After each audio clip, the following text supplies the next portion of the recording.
playoff race tightens in the Western Conference. With less than 10 games to go, two teams are on the outside looking in, as any points would create a quake in the Western Conference table. Minnesota United and Houston Dynamo clawing towards the elusive 8th place.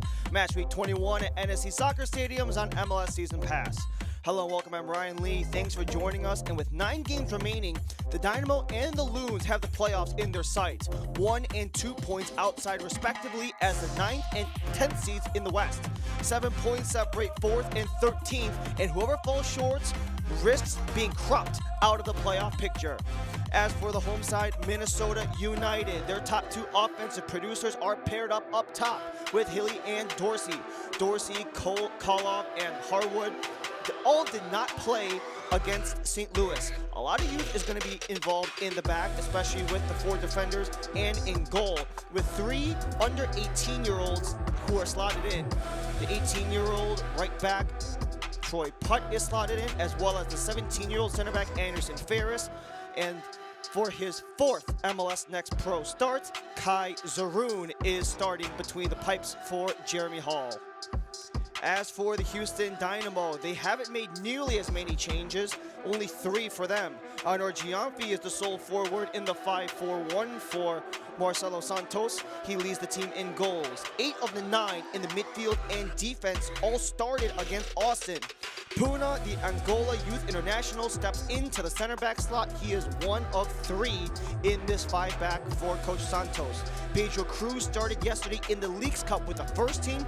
That makes way for Blake Gillingham to make his MLS Next Pro debut. 3 starts for him in the MLS, 1 in the Open Cup for the ex-Creighton Blue Jay.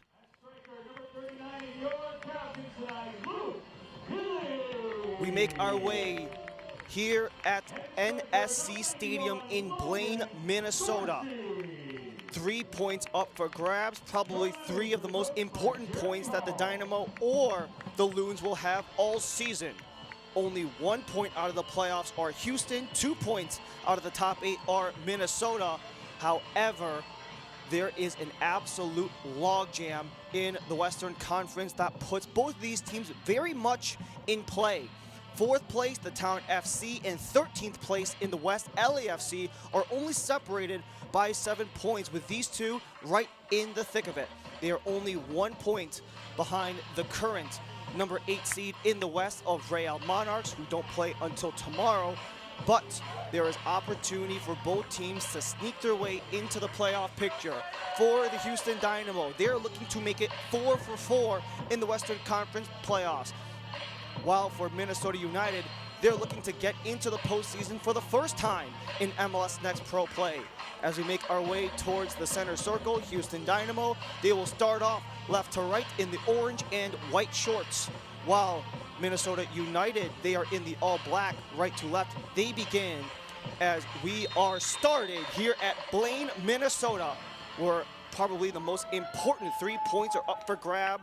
With 9 games remaining in the MLS Next Pro regular season, Ryan Lee and our entire MLS Next Pro crew welcome you to National Sports Center here in Blaine, Minnesota. It is a relatively chill 76-degree day, but it is going to be scalding with the action and the desperation these two will have, knowing that the season is only going to get shorter from here as Minnesota look to play out the back after some of the early pressure from Houston. They have not necessarily been off on the strongest foot to trail off July with 3 consecutive losses, 2 of them in the last 2 matches in regulation, all starting off with a road game against Portland where they lost in PKs. And that kicked off a 3-game road trip for Minnesota.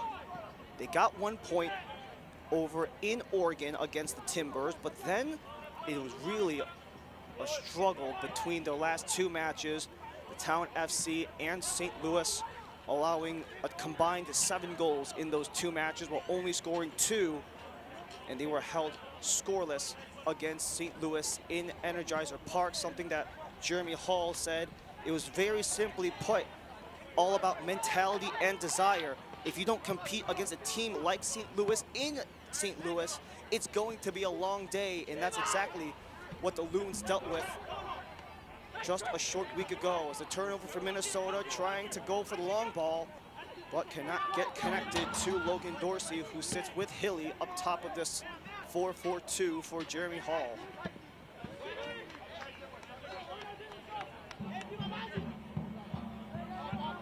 Kieran Chandler chucks it back for the 17-year-old in goal, Kai Zaroon, making his third start and fourth appearance of the season. He did play in that attempted comeback that Minnesota had in the Bay Area against the Town FC. However, they were unsuccessful. And it's going to be chopped in. Dorsey settles down, tries to give it a go, but is held off for the first save in MLS Next Pro action by the ex-Creighton Blue Jay, Blake Gillingham.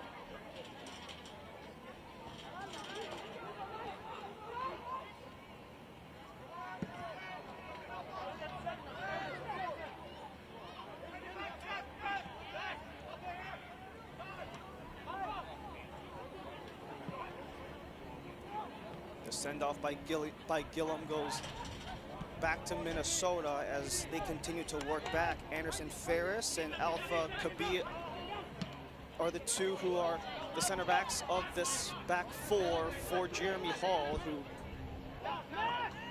have been relatively good, all things considered, defending against, but it's Houston who will have to defend. It's split wide. Dorsey back for Hilly and stopped by Gillingham. Cleanup by Gitau as Minnesota were inches away from getting the first goal of the game.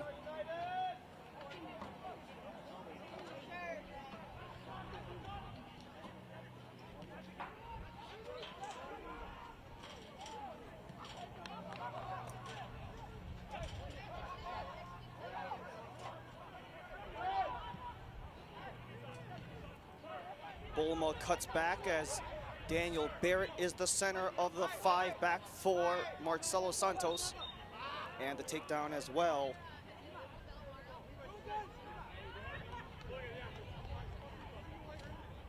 And this was that last offensive opportunity by Minnesota. Dorsey electing to go back to Hilly across the other side before Gillingham was able to get there. Gillingham spent his second 2 seasons in the NCAA with Creighton as a transfer from UC Santa Barbara, where he took over the net for the Blue Jays midway through his first season with Creighton, as this is going to be bobbled all the way back toward the academy product Zaroon.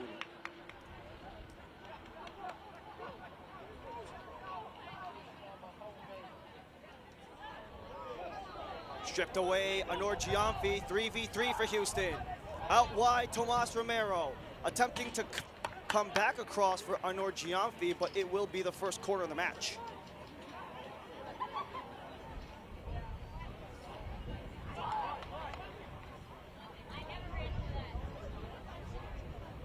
Five minutes deep between Minnesota and Houston, who are coming off of a bit of a skid themselves. Back-to-back losses, one back at SaberCat Stadium. Their first loss at SaberCat Stadium against Vancouver before getting shut out on the road against Austin.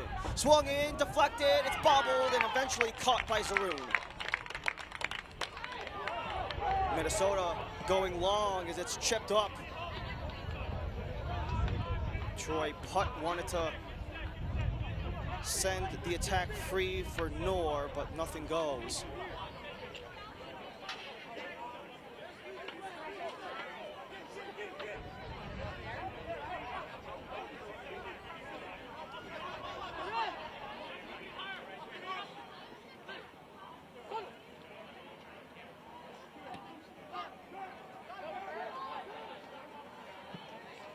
Koloff trying to hit the home run ball as Dorsey maybe was interrupted a little by Barrett.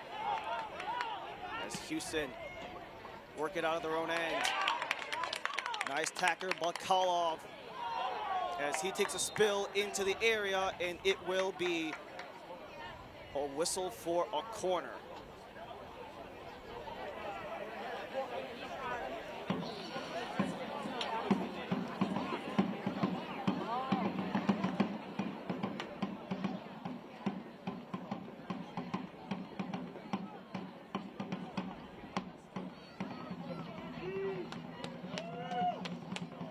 One corner aside. as Minnesota get their first crack at it.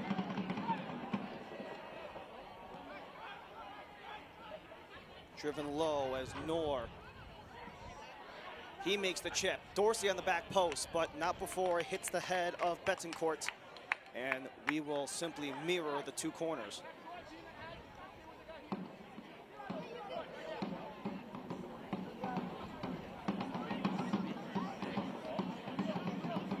Not necessarily the best run of form at home for the Loons. They actually have a sub 500 record when playing in Blaine. 3 wins to 4 losses across their 7 contests here, but they might have a chance to turn the tide early. Served in again. It's a spill. Loose in front. Cleared away by Houston. Still alive as it's cycled. Koloff. Centering. Nothing there. Play back to Anderson Ferris.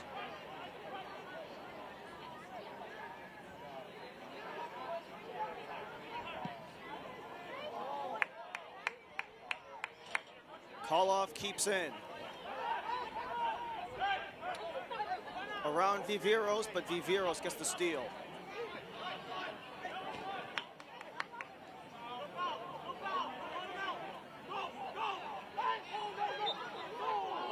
Viveros chopped down.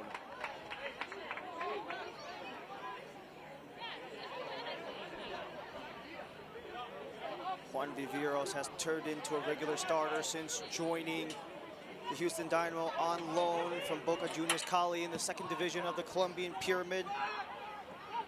And way out of his net is Zaroun, all alone. Romero attempted center, but it was way short for Anor Giamfi.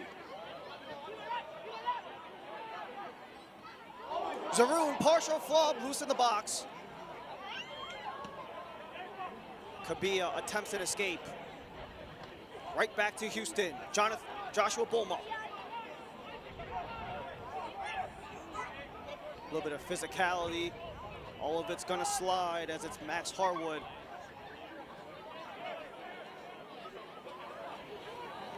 Minnesota continue to slip and slide past this relatively aggressive Houston defense. A defense that has been leaky at times. They've allowed a lot of opportunities, but a lot of the times they've been able to shut things down despite having a lot of pressure against them. Much of that had to be because of the stellar play of the Goalie Wars champion, Pedro Cruz, who is not available for Houston Dynamo. He got the start last night in Leagues Cup action, making his first team debut against Mazatlan on Friday, where Houston has had a relative struggle of it in the Leagues Cup, but in MLS Next Pro action, they're very much in play for the top 8.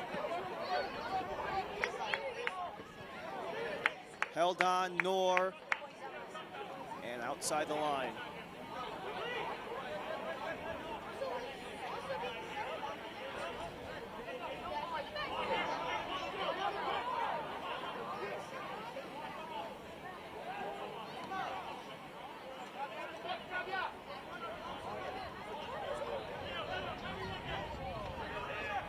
Chandler chucks it. And that's a whistle against Minnesota. That was Alpha Kabia who took down his defender, Gitao. And we take another look at that last throw-in. Couple of deflections there, but you just had the bit of a shoulder by Alpha Kabia, using all of that 6'1" frame to try to get around the 17-year-old Gitao, but it comes back for Houston, who look to generate something of their own. Tomas Romero on the stumble.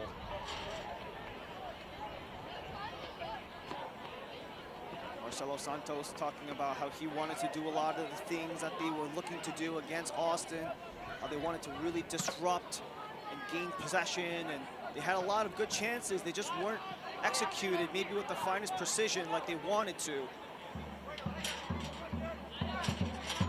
They had to watch out for the counters because they were absolutely killer in the game before that versus Vancouver, something that Minnesota can most certainly do on the wing, something that their MLS team has been stellar at, with those rushes up the field, the speed up front, and those long drivers, but it's disrupted again. Anor Giamfi alone!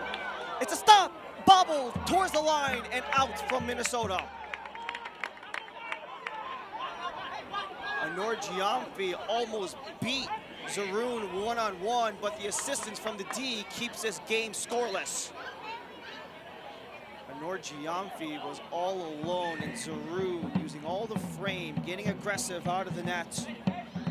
A lot of great tutelage, especially in goal for Minnesota, but it's a chance for the arms of Juan Viveros. Viveros launches. That one's shovel up.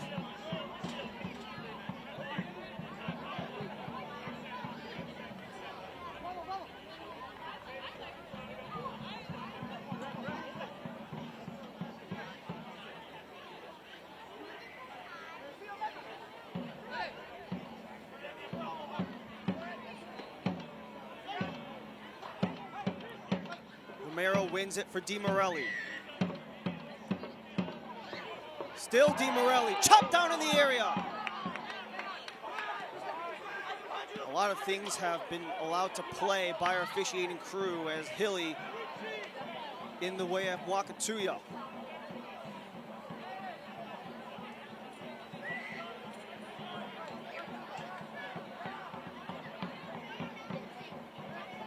Puna on a solo effort, trying to get around Troy Putt as he goes to ground.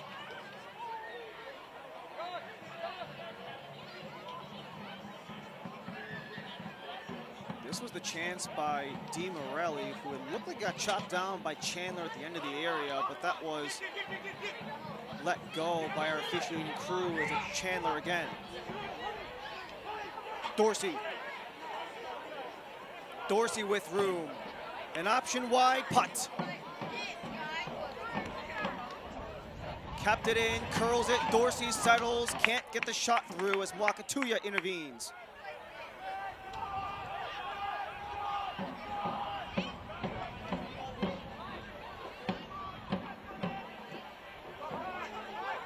Back towards goal and sent.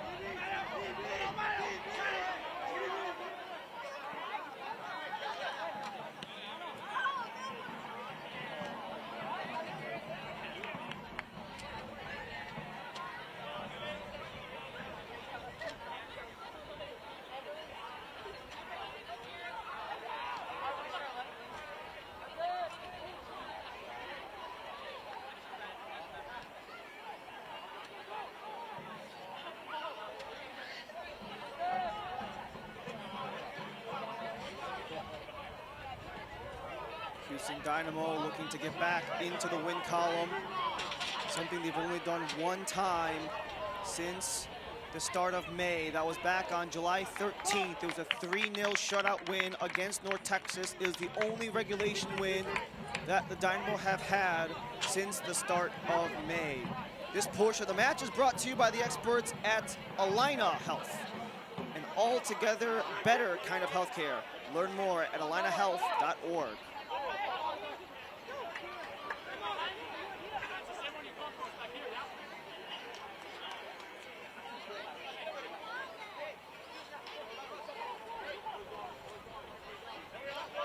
Second consecutive road game for Houston Dynamo. They've only won one time on the road. That was back in April, where they had to go north of the border to British Columbia. They took a win against the Vancouver Whitecaps, and ever since then, 6 losses of their last 8 on the road and a -11 goal differential in that span. They've really had to improve the road form, considering how stellar they've been when they've played, especially at SaberCat Stadium. but it just has not been the case when they've had to travel away from Houston, either at SaberCat or Shell Energy, where they're actually going to host one of the Leagues Cup matches. Shell Energy Stadium, that is Club America against Minnesota United's first team. So that has split some of the availability of this Loons 2 side, as they'll have to look out for the second Houston corner. Short again. DiMorelli tried to go across. Still DiMorelli.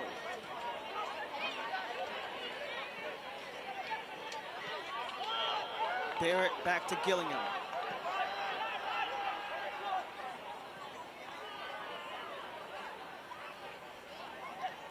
Both teams talking about the Leagues Cup and how it affects their respective teams. They both talked about how it depends on the game and the circumstances of travel and who becomes available for each passing game.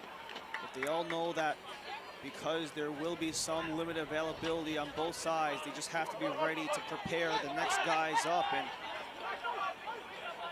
the shuffling is something that Jeremy Hall's had to deal with a team predominantly made of first-year draftees and undrafted free agents. Hilly charging forward, but Barrett back in time.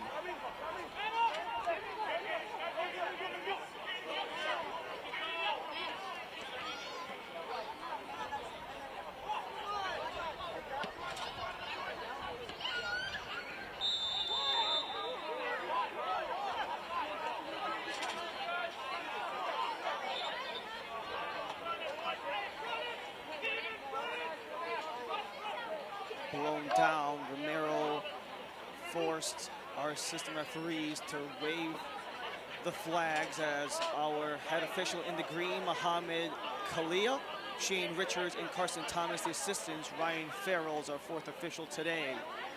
We've already made a couple of whistles, but nothing too egregious yet. Granted, we're only 18 minutes in, and the game still looking for its first goal.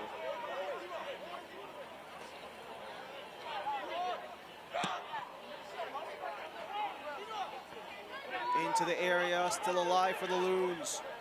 Koloff.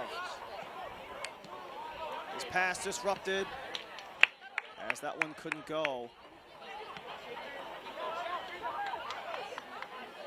Two teams who can get opportunities on the regular. However, the efficiency not quite there, both in the bottom third of the league in terms of goals scored, while being very much middle of the pack or in the upper echelon, at least in Minnesota's case, in terms of creating chances and making the other keepers sweat at the very least.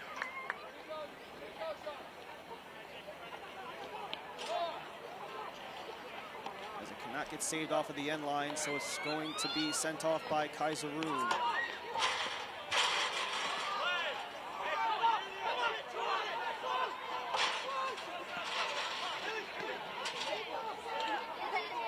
Noor.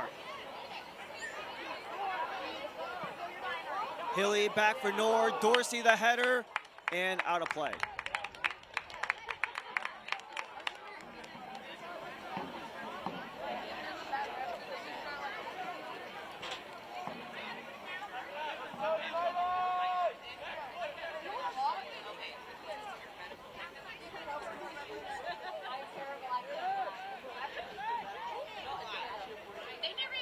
We've talked about some of those chances that Houston have allowed defensively, and Marcelo Santos very much aware of that, noting that they did bring a relatively young team early on the season, especially in the back. With the experience of Pedro Cruz, who today started 17 of 17, was able to kind of mitigate some of that leakiness, but with him with the first team, the chance for Gillingham to step in and maybe take over that goal, at least for the short term, could be beneficial with that NCAA experience. As it's crossed in, deflected off, a Loon again. It's a third corner for Houston. A lot of action between the attacking thirds for both sides. Not a lot of the ball has been played through the midfield, and not necessarily seeing a lot of the build-up that you might necessarily anticipate. especially because there's been a very interesting history between these two. Minnesota got the best of Houston the last 2 times out.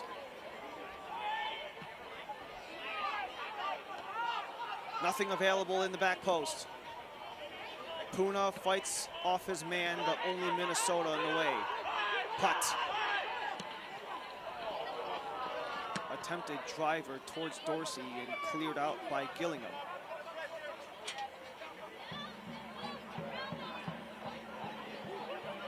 And that is a strikeout by Cabilla. Gives the ball right back to Houston.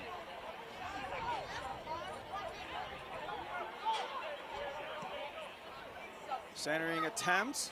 You had Viveros available on that near side, but it will deflect last off of Kieran Chandler, the ex-UConn Husky.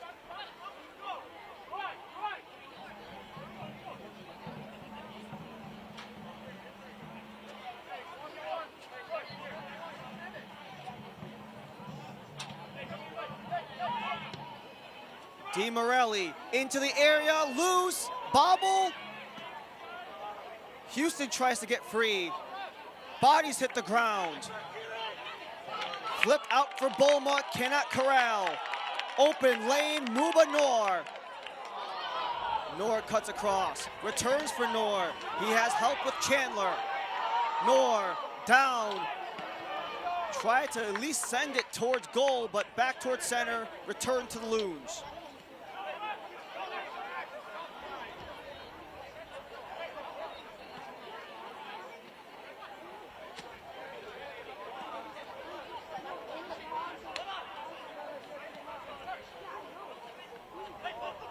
Nice little back heel by Dorsey, but cannot get the pass through as it falls right towards Tomas Romero.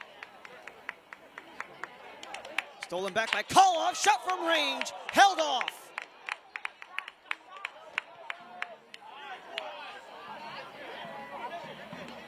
Back for Kieran Chandler.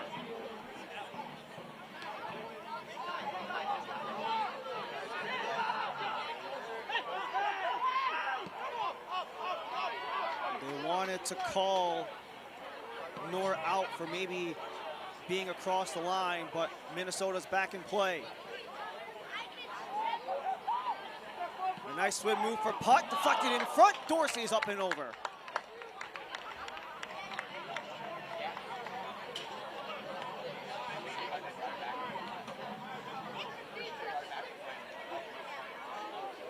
It's not just the first shot from range by Kurt Koloff, but the second opportunity off of the blocked pass by Kieran Chandler really made life difficult for Houston's defense. They've had to deal with a lot of those second opportunities, a lot of those missed clearances have really made Houston's life difficult so far.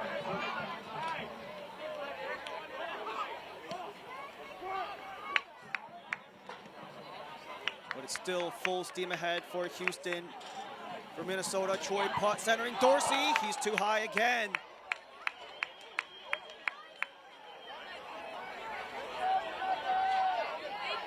Dorsey's been finding a lot of those soft spots. He's been getting opportunities and has been able to use a lot of positioning to find open spaces and to just body off defenders, getting in front of them, but he has overcooked a couple of those passes as you have Joshua Bulma down on the ground up quickly.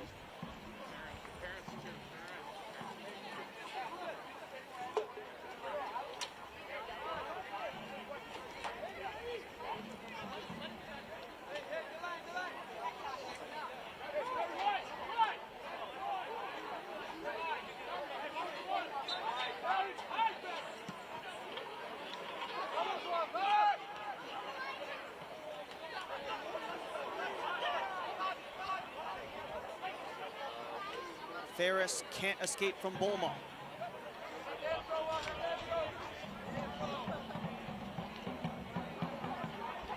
Puna back on his feet, centering, DiMorelli swing, second try, scores!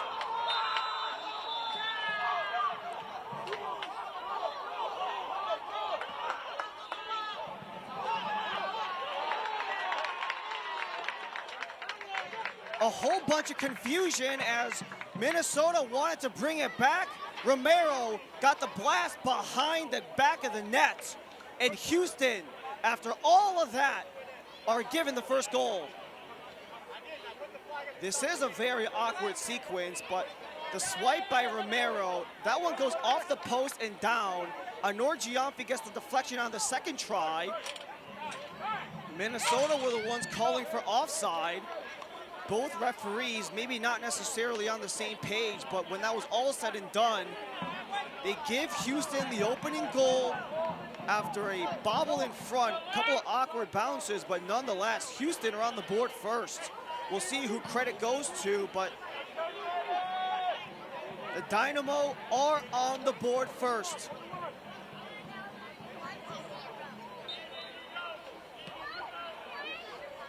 Goal scored by Houston Dynamo, number 10, Tomas Romero, in the 27th minute. So that goal by Romero, they said it did go bar down and in.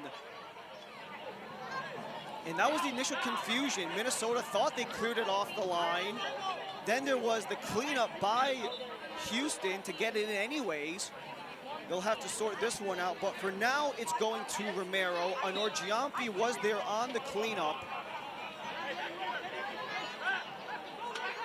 But in terms of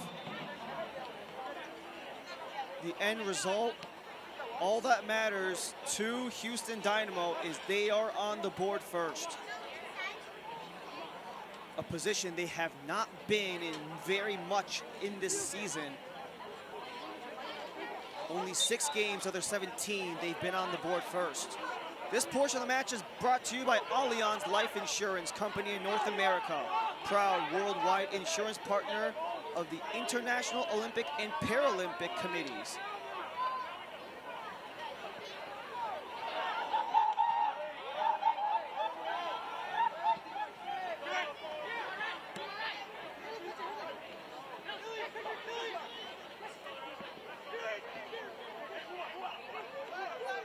Minnesota looked to respond, but they're offside.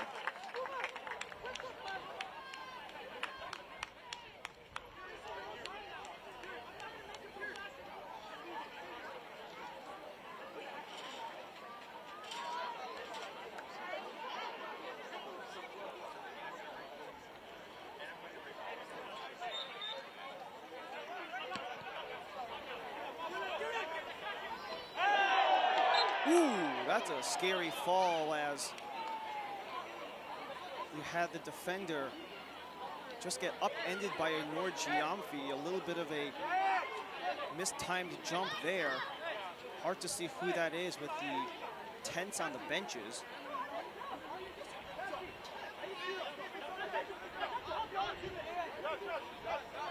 It's one of those situations where Anor Giamfi was just kind of there, couldn't really move out of the way or get out of the falling range, and that's where you had the defender upended.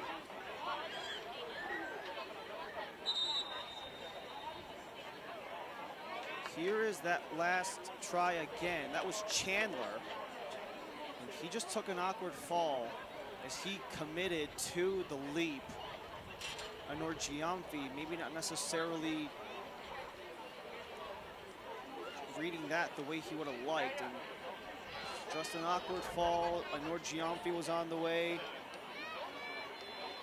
but excellent elevation by Chandler, who slowly makes his way up.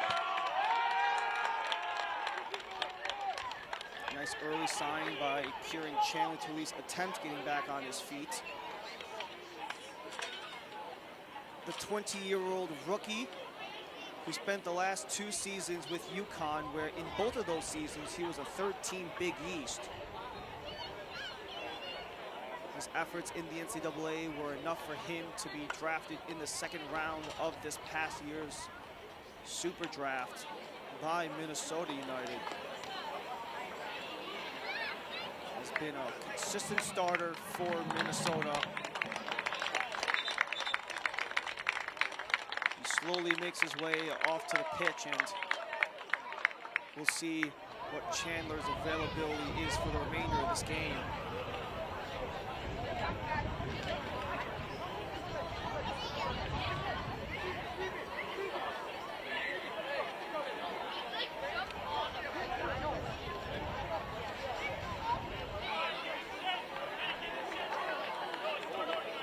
Yellow card caution issued to Houston Dynamo 2, number 9, Steven Yonfi, in the 32nd minute. So after all of that also, Arnaud Giamfi was shown the yellow card after all that.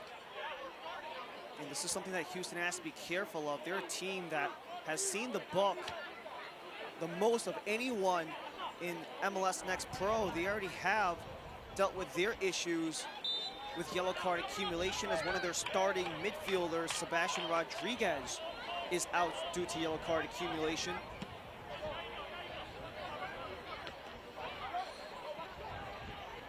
Both Rodriguez and Houston's goalkeeper, Pedro Cruz, they started all 17 games before today. Bulma starts the attack for Houston.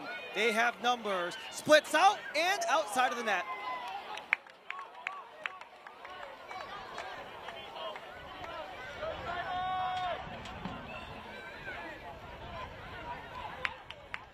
Dorsey. Putt for Hilly. Hilly was stripped from behind by Mwakatuya, but not for long as Houston claim it back. Noor. Chandler back into play. Always good to see a potential scary fall like that not hamper the player involved, and good to see Chandler back into play. This portion of the match is brought to you by Target. Target is here for the love of the loons.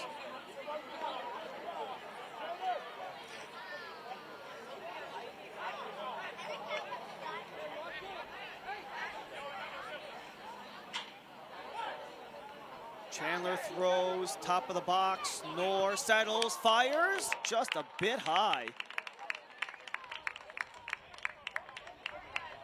And Minnesota have been packing it on in the general direction of Blake Gillingham, but they've not really had to test him too many times. 7 shots, 3 on target so far, but none from any incredibly dangerous areas. A lot of the shots that Minnesota have mustered that were on target were well towards the outside of the penalty box, as Koloff couldn't get free. DiMorelli.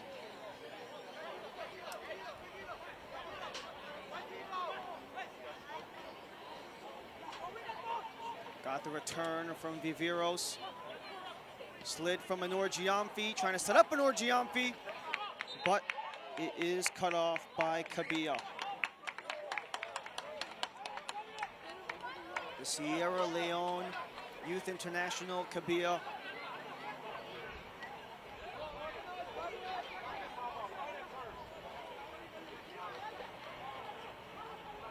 Who has really had to deal with a handful for the first 35 minutes of play. 1-0 game, Tomas Romero on the helper by DiMorelli.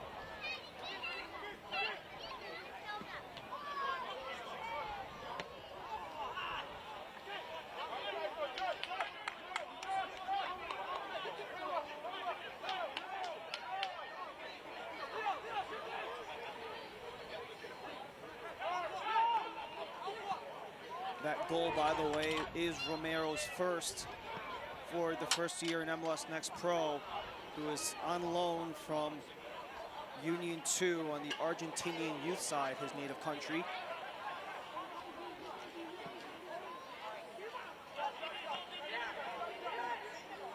Chandler. Hilly.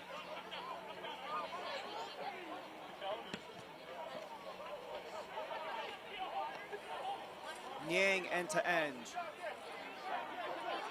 Played out back and too high again as the try was taken by Kurt Koloff.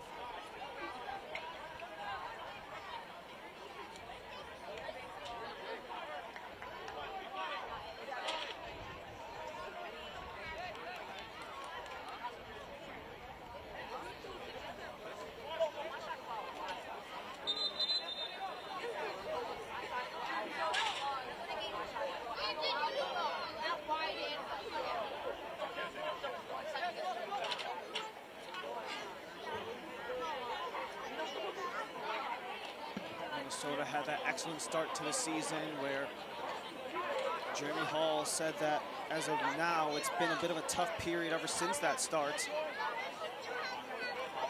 Especially with the last couple games worth of travel, the just overall tough opponents they had to face.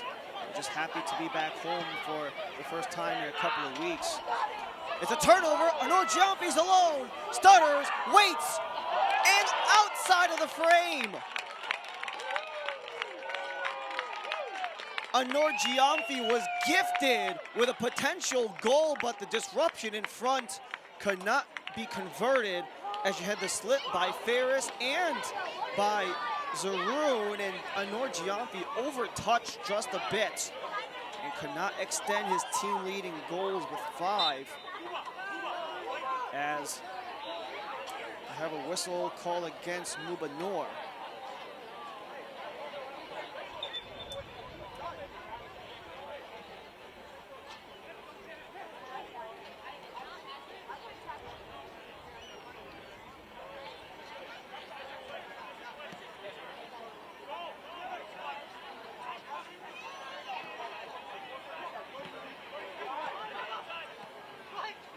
Bulma cuts it down for Viveros. Jaden Puna.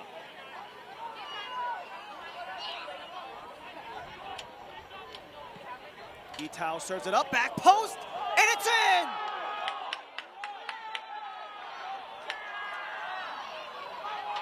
It's 2-0 Houston as they have come to Minnesota and silence NSC Stadium. 2-0 Houston with under 10 minutes to go in the half.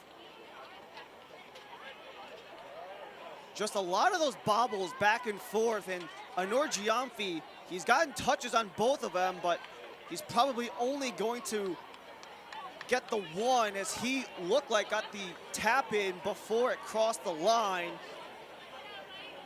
And great services by Leo Gitao to find Viveros. Viveros got the touch to center it for Anor Giamfi.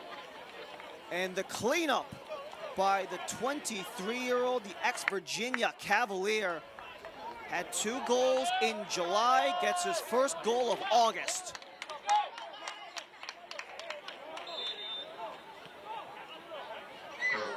Steven Anor Giamfi has doubled his goal output from a year ago in just a little over half the number of games since being a first team and freshman of the year in the ACC as a member of UVA in his lone season with them in 2023 before coming to Houston last year, where you had some of those flashes of what could be, and 2025, Anor Giamfi has been allowed to really blossom into something special for Houston. He's back on, attempting to find Romero, but a little too much.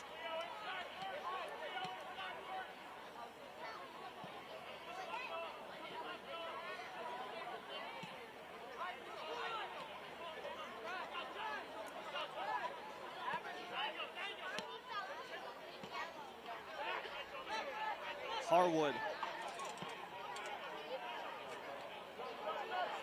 chops it wide. Minnesota back in business. A couple of moves. Centrally, Hilly responds.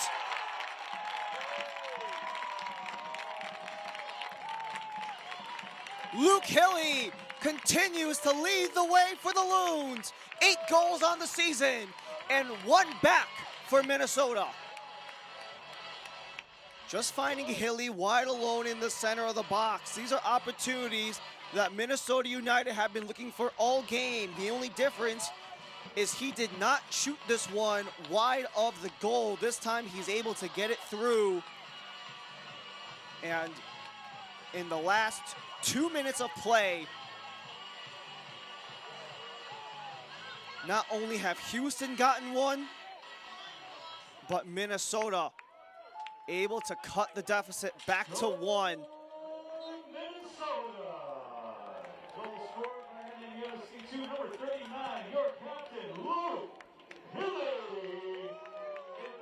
It's a Hilly 41st minute goal after Anor Giamfi Had his in the 39th.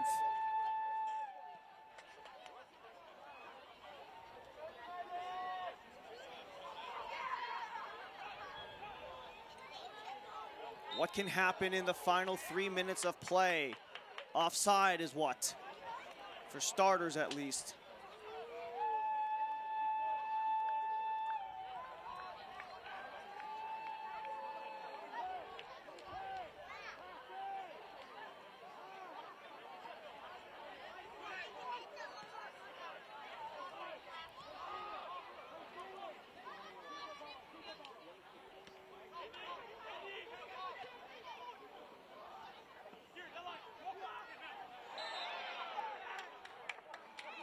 Chandler dropped again. No card will come, however, for the wingback getting down the second time.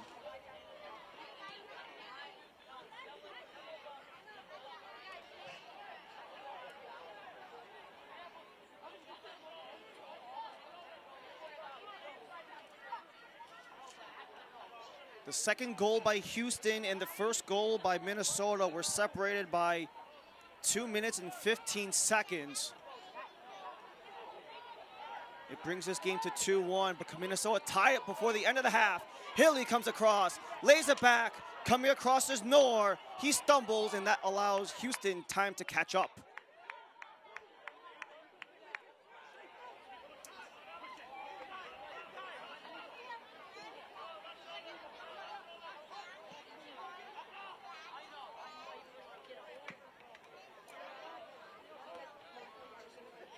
Looking towards Chandler. And headed out of play by Viveros.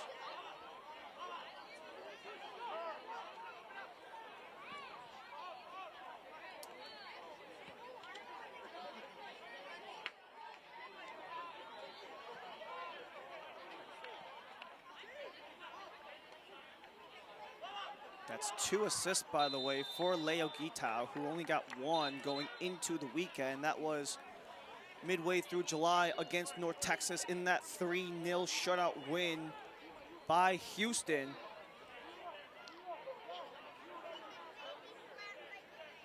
And that was right around the time in early July where Guitao made himself a steady presence in Houston's lineup. Dorsey circles back. Lofts it to the area, centering feed. Second try is in, but offside.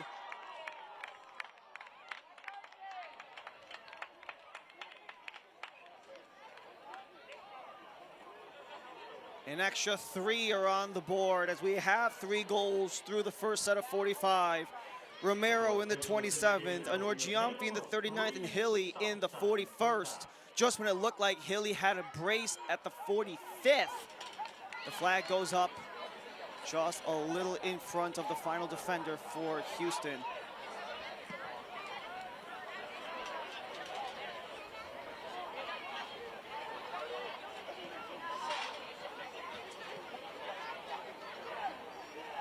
Houston back,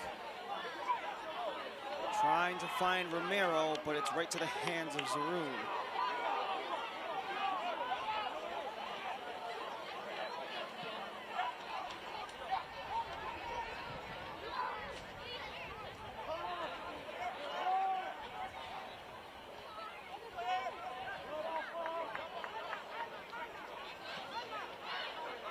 Houston 1 point out of the playoffs. Minnesota 2 points out of the playoffs.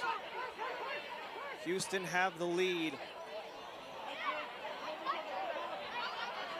But Minnesota might have something at the end of the half. Pump fake by Niang. Second try is blocked. Kept in by Minnesota. Man down to the ground is Kurt Koloff, who actually is returning from a lingering injury as he's back on his feet.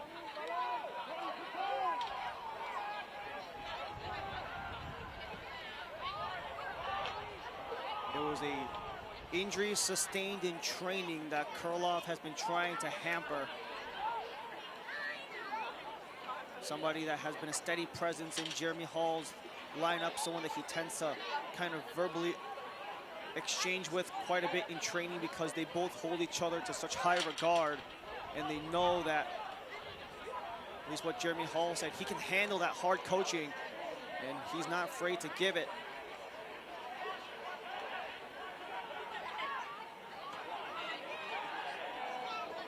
Noor slips and slides through the back line, and a yellow card after all that's said and done.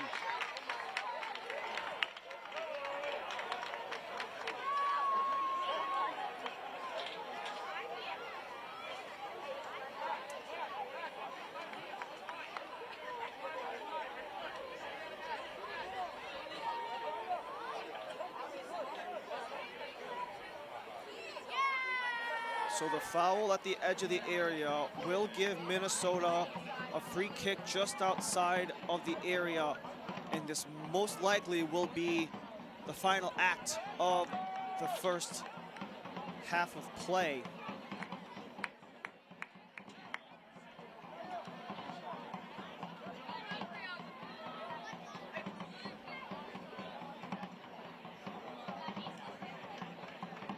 Chance for the Loons to tie. Final minute of 3.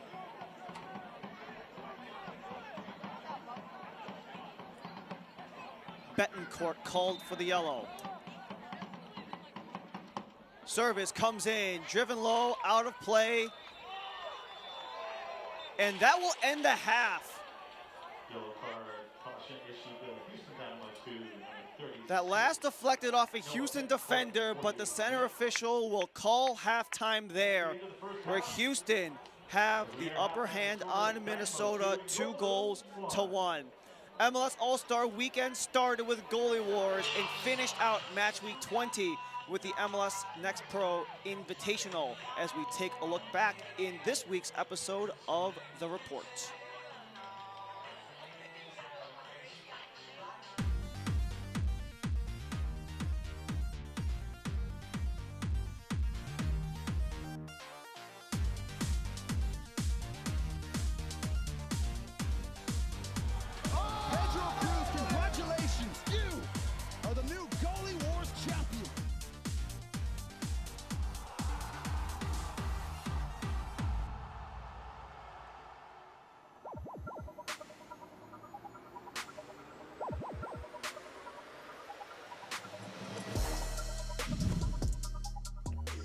We're coming to you from beautiful, sunny Austin, Texas, where MLS NEXT Pro has seen its biggest impact yet on the MLS All-Star stage. This is the latest edition of The Report. I'm Michelle Montaigne alongside April Marie Aguilar. And April Marie, the biggest stars in all of North America have descended here in Austin, Texas for the 2025 MLS All-Star game, where the 2025 MLS All-Stars face off against the best players from Liga MX. That's right, Michelle. And for Major League Soccer's 30th season, its developmental league has had more of an influence than ever, with the record 4 MLS NEXT Pro alumni named to the All-Star roster. The 2025 MLS All-Star game lit up Q2 Stadium in Austin as the MLS All-Stars took down Liga MX with a 3-1 win in front of over 20,000 fans. MLS NEXT Pro alumni Alex Freeman, Diego Luna, and Max Arston all made their MLS All-Star debuts in the second half. We caught up with Alex Freeman to get his thoughts on his All-Star debut. Oh, I feel like, we had a very nice crowd, very nice facility. I feel like it's something that, I got to be grateful for. Being able to someone to pitch in an All-Star game, represent Orlando, something I dreamed of. Obviously I didn't expect it to happen so quick, but I'm very excited, very grateful, like I said. But yeah, good to be able to step in front with a lot of experienced players, so very happy. It's been quite a year for these MLS NEXT Pro alumni. Diego Luna and Max Arston have already matched their career highs for goals at the midway point of the season. And Alex Freeman has had a breakout year with 4 goals for Orlando City SC. Patrick Ajamong was named to the All-Stars team, but a week before the game, he was transferred to Derby County of the English Championship. He leaves as the second highest goal scorer in Charlotte FC history.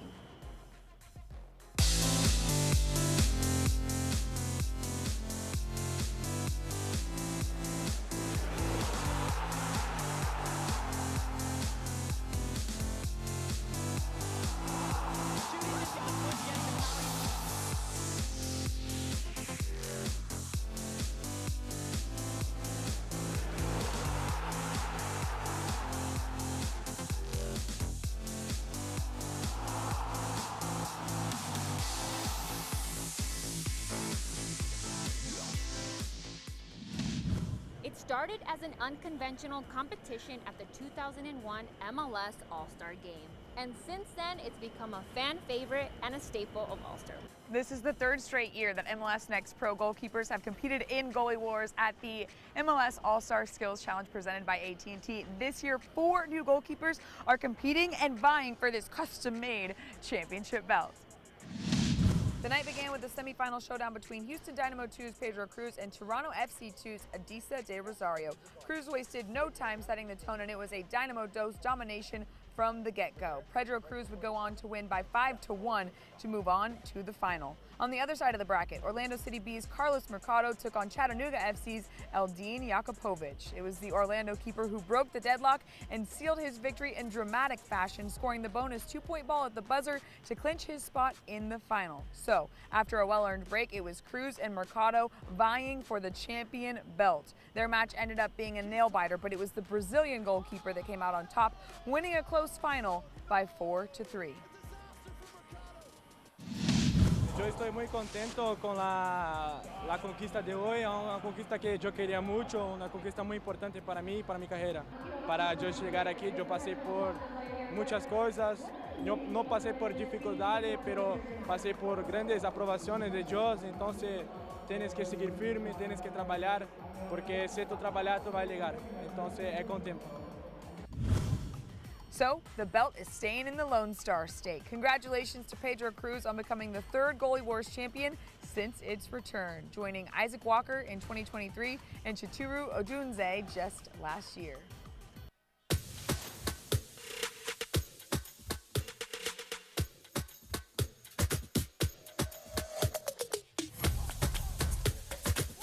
Kenzie puts it in, and the touch on the far side in the opening goal. Eisenberg comes out wide now. He floats this one and deflected. Second chance, and it's off the keeper. And it's definitely settled a little bit. There's another great ball through.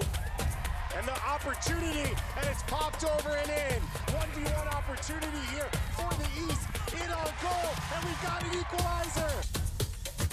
Sullivan steps up, and he slots it home. Gavin Sullivan puts it in the back of the net. The MLS Next MVP and Golden Boot winner. He puts it in the back of the net and seals the victory for the Eastern Conference. At this time last year, Gavin Sullivan was the MVP of the MLS Next All-Star game. Since then, he's gone on to history in Major League Soccer. On July 5th, he became the 2nd youngest player ever to start a game. Yeah, and he really is just a perfect example of how the MLS Next All-Star game showcases both potential and performance. In fact, of the 44 players selected to this year's All-Star rosters, over half of them either signed a homegrown deal or appeared in MLS Next Pro at some point.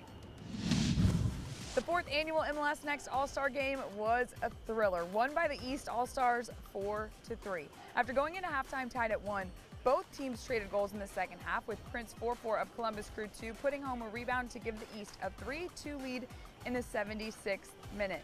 Later in the 83rd, Tyler Brown of Vancouver Whitecaps FC2 beat the onrushing goalkeeper to a through ball and walked it in to equalize. The deciding goal came just 2 minutes later on a penalty kick by Philadelphia Union 2's Jameer Johnson. And the king of the All-Star game was Prince 4-4, who took home the MVP honors. I mean, I'm really happy right now. I'll say a big shout out to the East team. You know, I think we played really well together. We followed and trusted and did the work, you know, was able to come out with the victory. And then what does that say just about your teammates and the trust that they have in you to go out there and perform the way that you do? I mean, it's quite amazing, you know, because these guys we met a couple of days ago, and, you know, it seemed like we really bonded really well and was able to have that great chemistry, so it was great. And what can we expect from you here and on forward? I'll say I'll just keep pushing myself, you know, try to break into Crew 2, get more minutes, you know, and just keep pushing myself to the next level. About 65% of former MLS Next All-Stars have signed professional contracts. Here are some of the more than 30 former All-Stars who have gone on to compete in MLS Next Pro and then Major League Soccer just this season, completing the player pathway. Before we move on to the second half of the season, here's the top goals of the first half. So now Kidd to McKenna. Wow! What a banger! Gabriel Makina with a masterful shot. Out of nothing.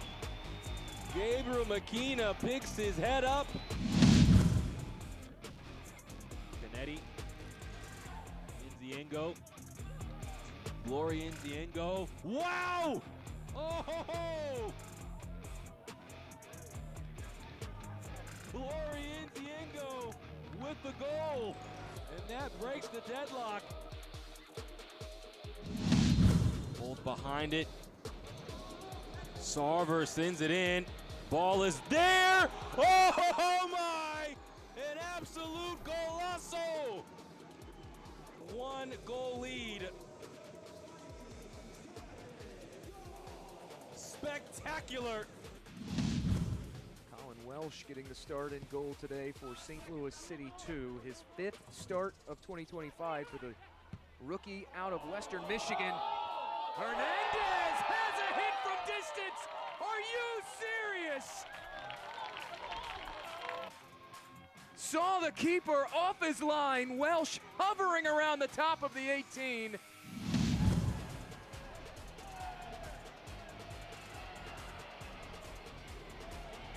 Joyner shoots. Whoa! Makai Joyner is out of his mind.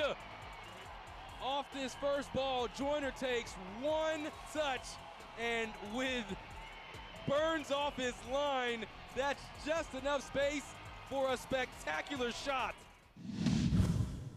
This weekend marks the 4th annual MLS Next Pro Invitational and the 2nd matchup between champion and campeón. Last year, 2023 MLS Next Pro champions Austin FC2 defeated Liga Expansión MX champions Cancun FC, becoming the first Next Pro team to beat a team from Mexico.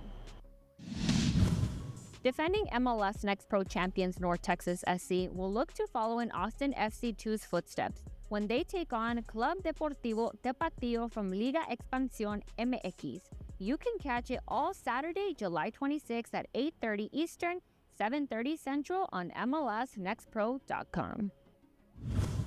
Here's what else we're looking forward to. Sunday, October 5th is Decision Day, a full slate of games to determine playoff positioning on the last day of the regular season. That's followed by the 3rd annual Pick Your Opponent, which will determine the playoff matchups for the first 2 rounds. The playoffs themselves, well, those start the weekend of October 17th, culminating with the MLS Next Pro Cup on the weekend of November 7th. Well, there is still a lot more soccer to be played between now and then, and there was certainly a lot of fun had all throughout the MLS All-Star Week festivities, especially at Goalie Wars. That's right, Michelle. Let me tell you, it was my first All-Star Week, and it was a memorable one. I remember my first time, and I'm glad it was so much fun. I'm glad you got to experience it here in my home state of Texas. She felt that Lone Star State hospitality. That will do it, though, for us for this episode of The Report. That's right. Be sure to tune in to the next episode for the latest around MLS Next Pro. We'll catch you guys next time. Adios.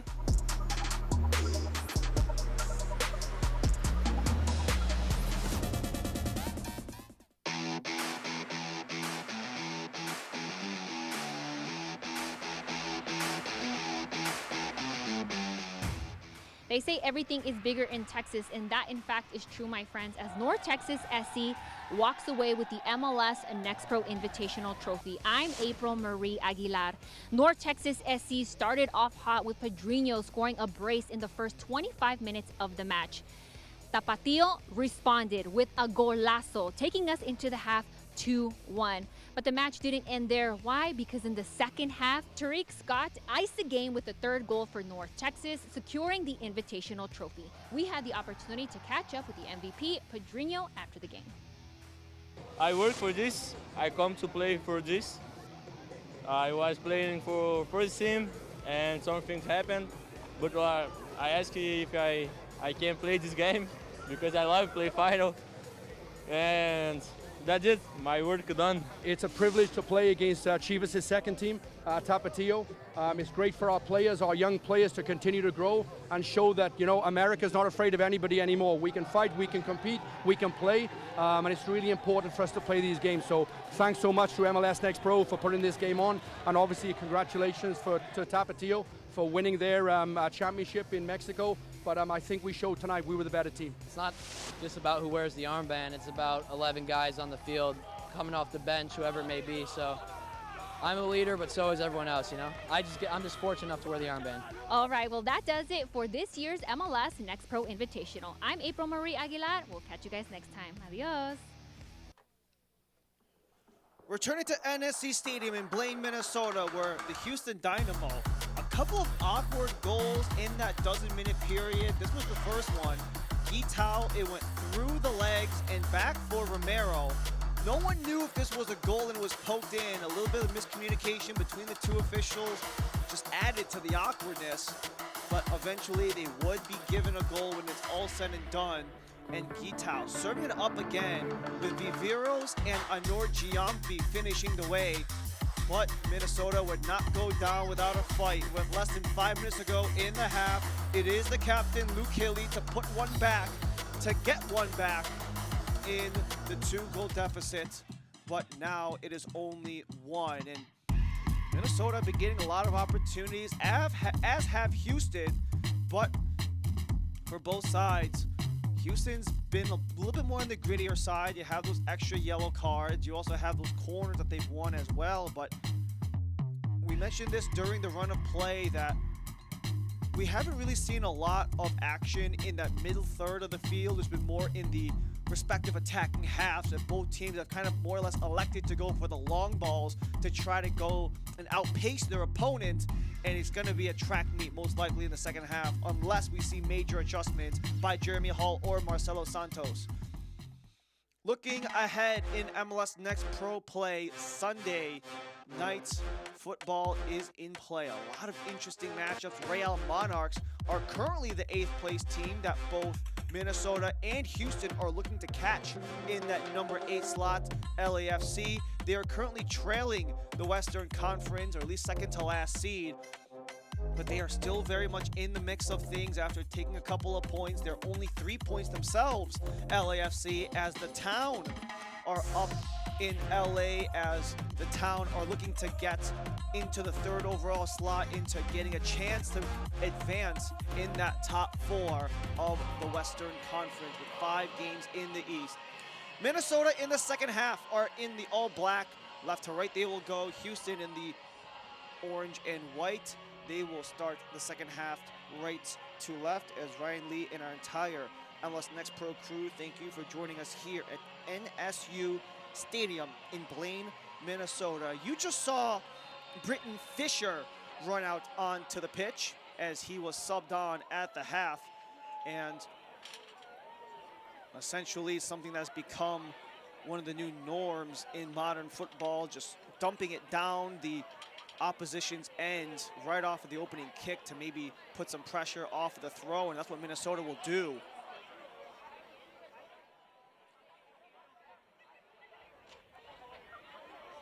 They eventually will take the possession, as it is sputtered back towards Fisher.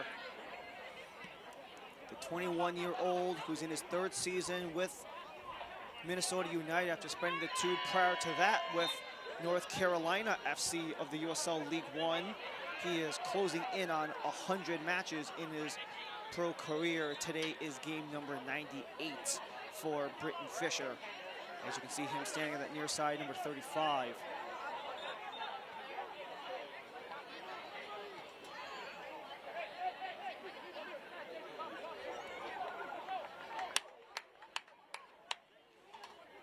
Max Harwood, the midfielder, is the one who came off.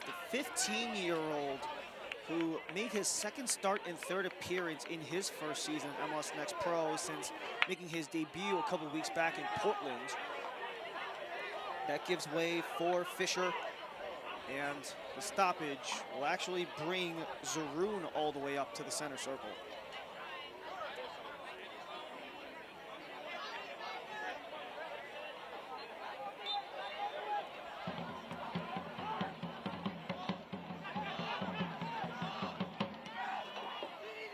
Ross Romero got a yellow card. That's punched out by Gillingham, and offside regardless.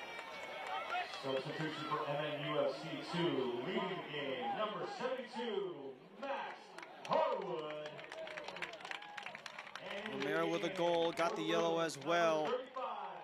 While Gillingham did have to come out and make a save, it was pretty much not needed as the flag went up. Only 2 and change into the second half, and we already have probably one of the first major verdicts made by our officiating crew in the green. Mohamed Kalia, Shane Richards, Carson Thomas, and Ryan Farrell.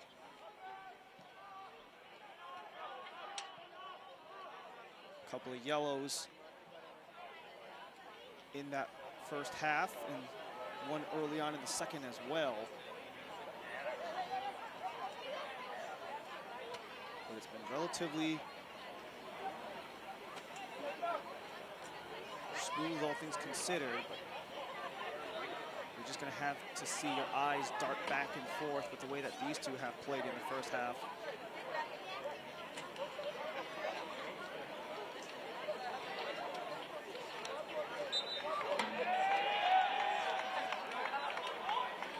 Long throw available in the area. Puna pushes in. Barrett keeps it alive.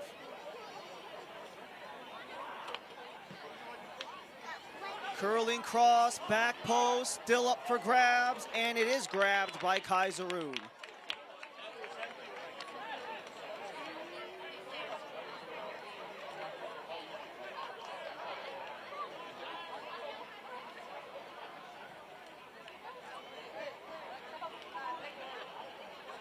One of the issues that Houston had against Austin was Coach Santos felt like they just didn't catch up fast enough in terms of the changes that Austin were making on the fly, saying that we didn't necessarily anticipate the changes that Austin made. And one of the ways that we can succeed going forward is, can we change things up and find something new the second that we can catch the other team doing so, or maybe even expect it before it comes.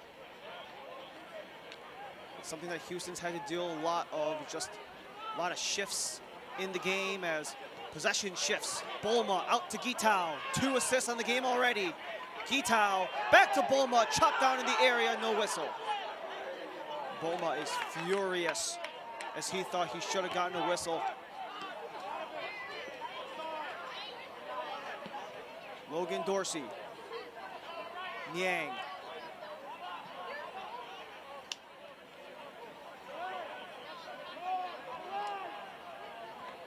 Minnesota has won the 2 games against Houston this year. 2 commanding wins, might I add. It's 3-1 in their second game of the year for Minnesota back on March 30th. And then midway through June, that was a 4-1 win back here at NSC Soccer Stadium.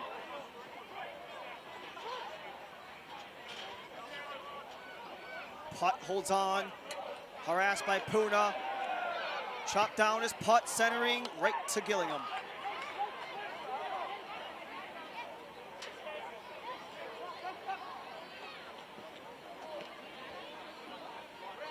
Gitau full steam ahead. He can absolutely fly as he gets knocked down.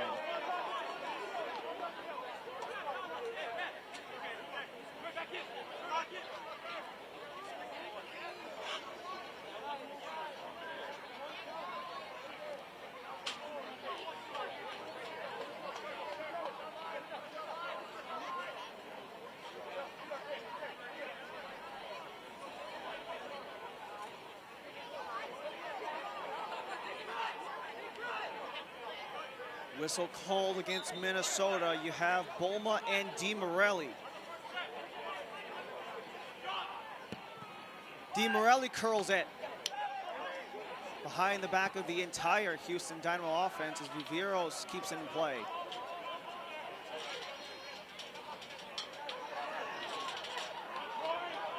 Stolen away by Hilly.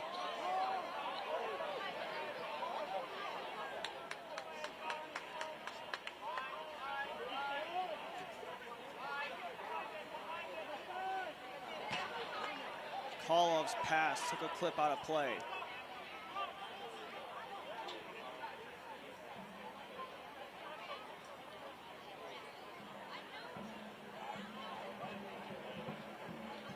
Kolov so dangerous when setting up other guys. Really able to find guys in space. One of the top playmakers in MLS Next Pro, top 3 in that category for the ex-national champion with the Syracuse Orange back in 2022. Romero was almost loose.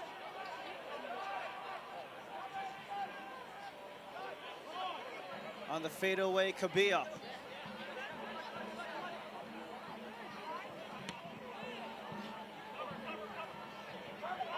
Driven from distance to Dorsey, just too far.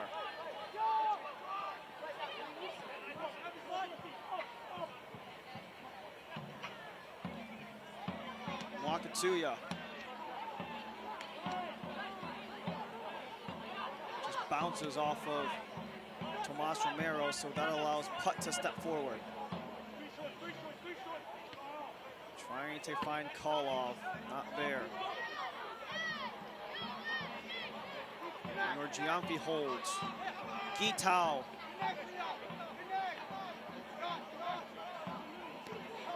Reinforcements coming. Bulma.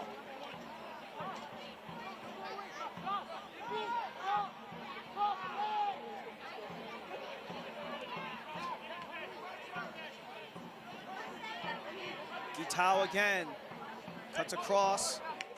And the double team is successful for Minnesota. Hilly leads the way for Chandler, back to Hilly. Hilly setting up Dorsey. Dorsey top of the box, taken down. And the officiating crew have been letting a lot of these fouls, especially in that final third, go. A lot of the plays have been whistled down more in the middle of the field. And Romero's got 1-on-2. Romero shoved from behind, and this will draw a yellow card out of the pocket. It was Kabia who's in the book. His 5th yellow card of the season. And that's also the first on Minnesota, as Kabia just got a little bit of a hold on Romero, as Romero was trying to cut back on a 1v2.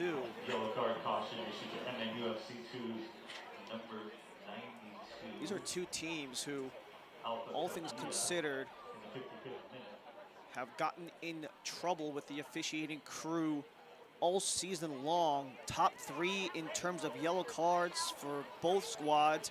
Houston being at the top in that category of the bookings all across the entire league, and both teams are also within the top 5 in terms of fouls.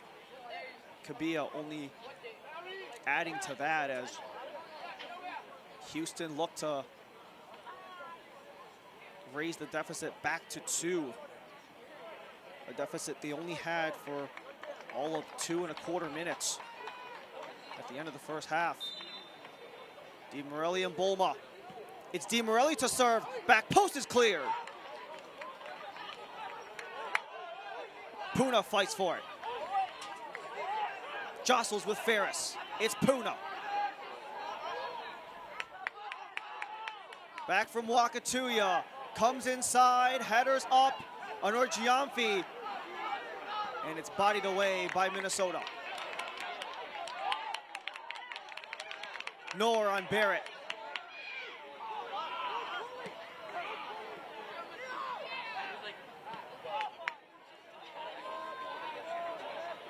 Di Morelli.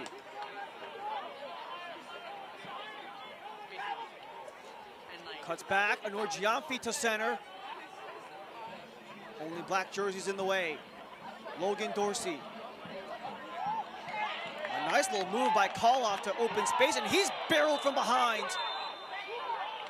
A yellow card for Viveros. And that's the 4th for Houston.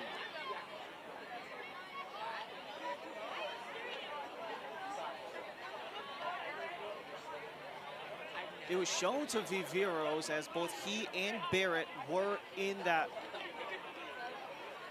physical play with Kurt Koloff trying to come free.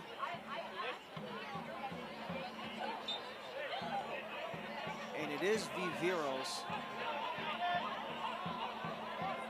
who will join the book.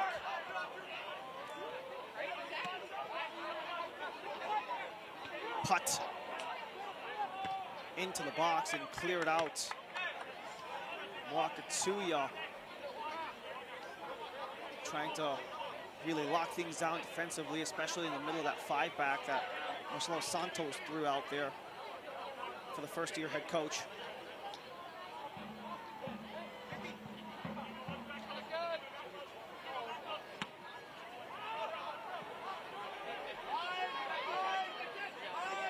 Zaroon is a mile away from the box as he just flips it for Kabia. Houston Dynamo to number 8, Juan Riveros in the 57th minute.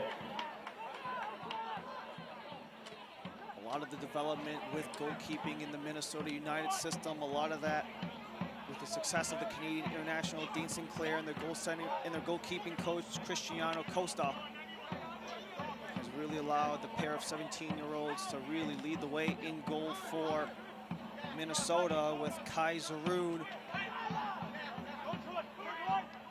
and Kane Rizvanovic, who was not in selection for today.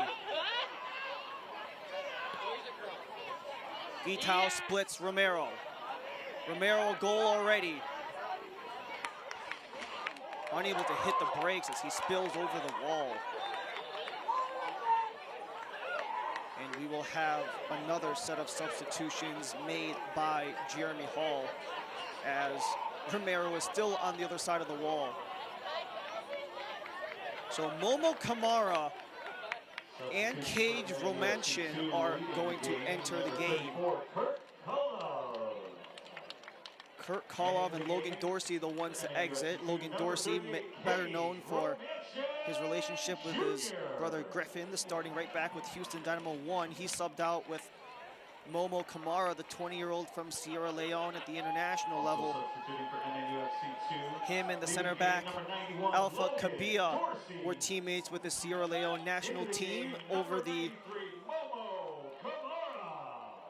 March window at World Cup qualifiers. And then you have Cage Romanchin, who is coming back from a broken collarbone injury where he was out from August of last year to this past March. He re-aggravated it, missing a game earlier in July, but has been able to come back in regulation as another yellow card has come against Houston.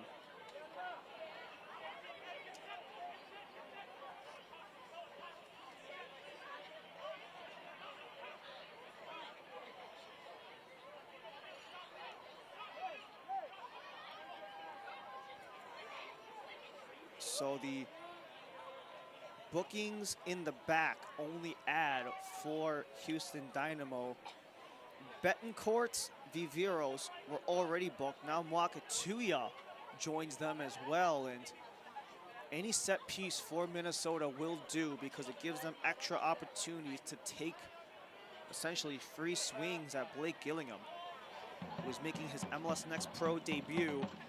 Only 4 starts in the season, including a full 120 minutes against Phoenix Rising. Center to the area, chop down. Rolls slowly towards goal by Kamara, but scooped in by Gillingham.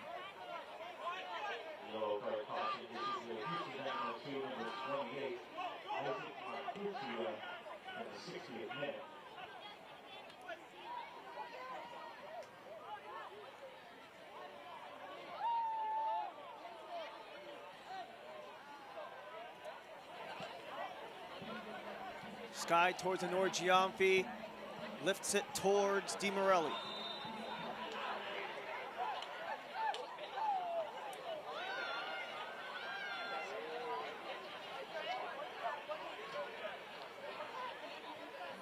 Jeremy Hall really wanted to put emphasis for this match on executing the chance that they've had.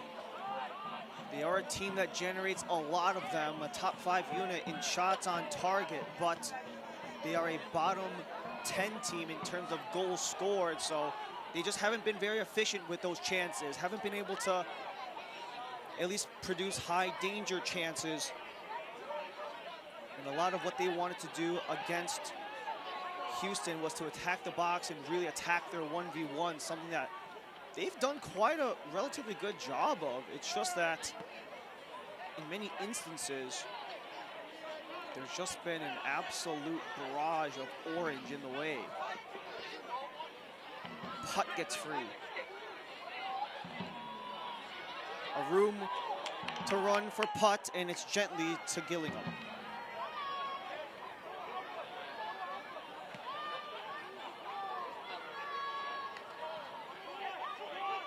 Fought off by Minnesota. Kamara.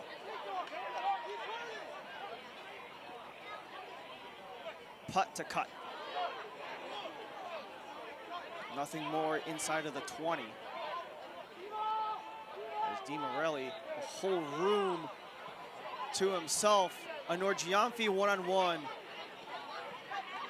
Tries to dance around Ferris, but can't do so. Niang. Almost turn it over, but the rest of the Loons do a good job on cleanup. This is the first of 3 straight at home for Minnesota United. They haven't had a 3-game homestand all season long. Only 1 string of back-to-back in the beginning portion of May. However, they were unsuccessful at getting any points in those 2 games to start off May between North Texas and St. Louis. 2 teams, probably, for lack of a better term, the cream of the crop in the Western Conference, as you have a man down at the center circle. And looking for attention from the training staff as well.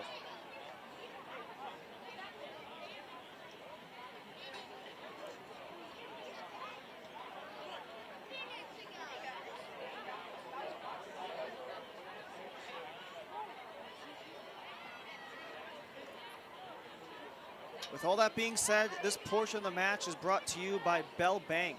Switch and see how banking should be.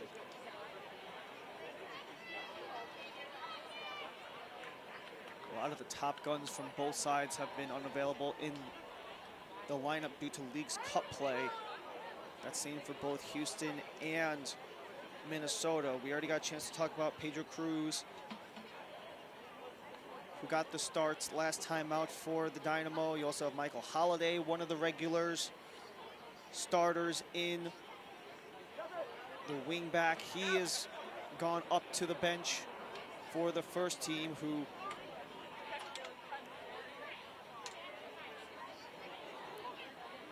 have not been very good in the run of form in the Leagues Cup. However, you just have this, just a little bit of a non-contact injury as Jonathan Bolma just slumps down into the ground, and that was all said and done.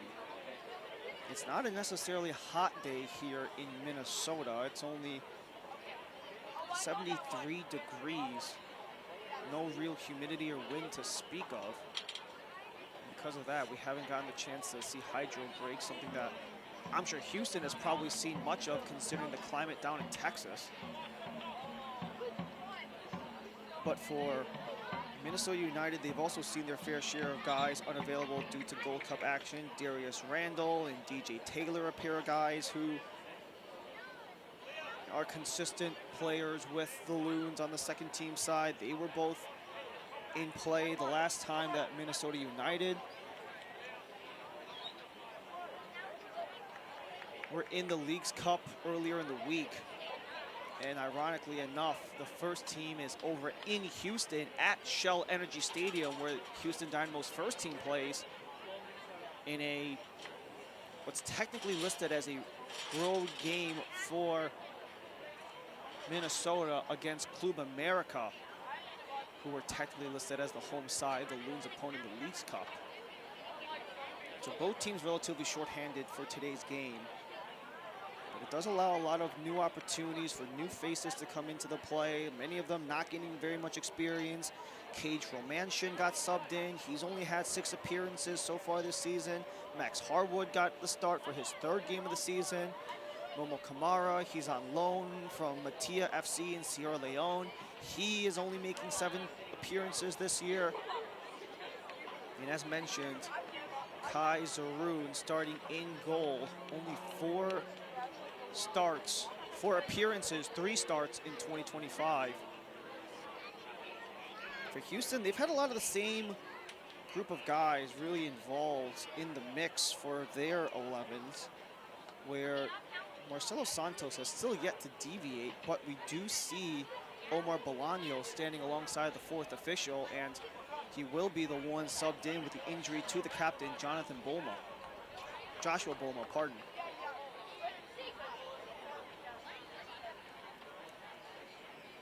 Omar Bolaño spent the last 2 seasons with Huntsville, and it's only his 5th appearance with Houston Dynamo for the Mexican Youth International. All 4 of his games played were in March. He has been on the bench with Marcelo Santos with a couple of the matches in July, but did not appear in any of them. The first time he's gotten to play in close to 5 months. As this ball trickles back to Babacar Niang. Ferris jumps up. Chandler slips and slides to the penalty area. Pumps, waits. The cross is there, the header's down and missed. Hilly had room, just could not get between the pipes. But opportunities are still coming for Minnesota United. As that chance was just wide.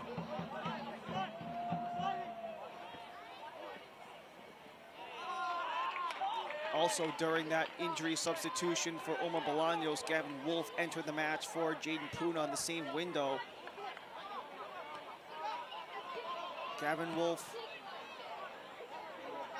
14 of his 15 appearances have been with Houston Dynamo. He played all of a singular match with Austin last year, his first year in MLS Next Pro. Defender's down, Hilly is loose, he waits, he takes, centering feed, and partial contact by Kamara out of play.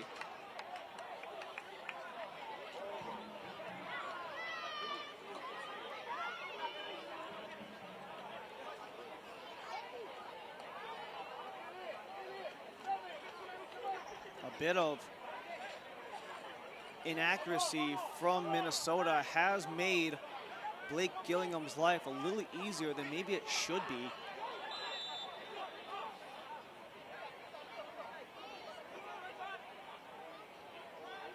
Especially for the goalkeeper, who's had to face 5 of Minnesota's shots on target, 11 in total.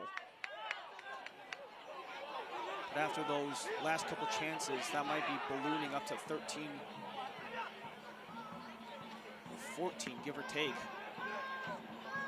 Final 20 minutes in regulation. Houston still lead after a 39th minute goal by Steven Anor-Giamfi. His team second, his 6th of the season. As the long ball is gonna fall back for Gillingham.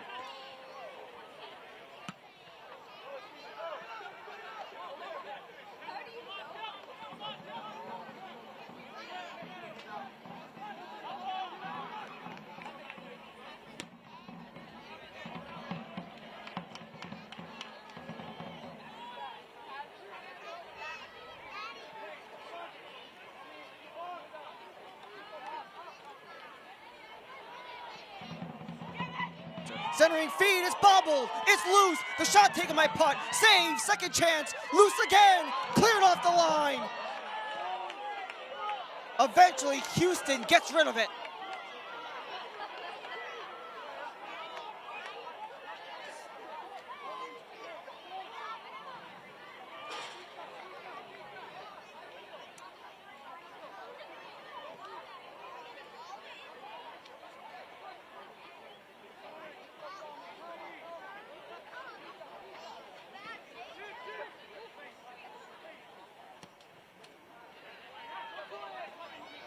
Settled by Putt.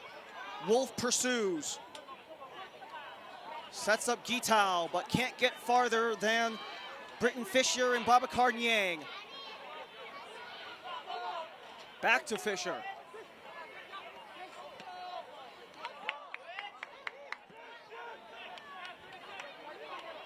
Romanchin plays it back as it's Ferris stepping up. Looking for Hilly. And Houston, the guilty party.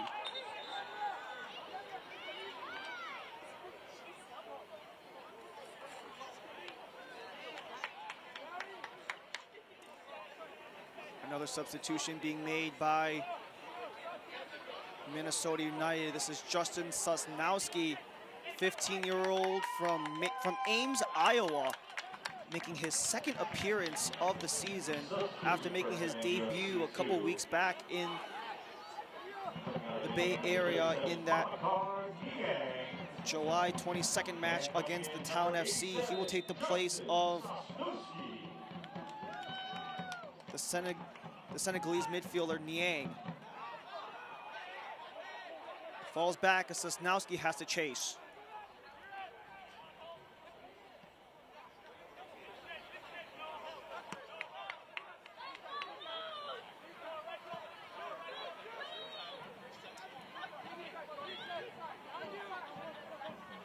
Substitution for Houston Dynamo 2. Coming out of the game, number 10, Tomas Romero.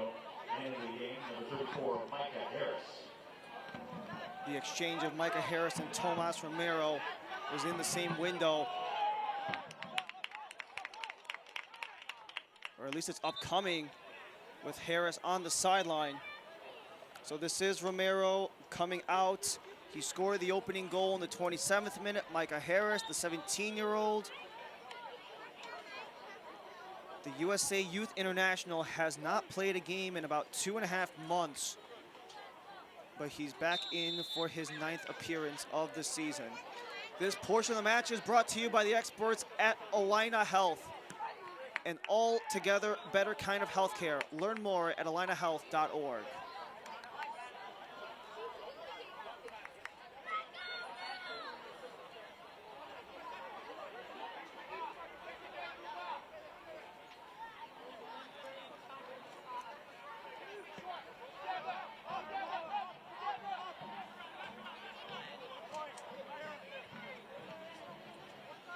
Wolf.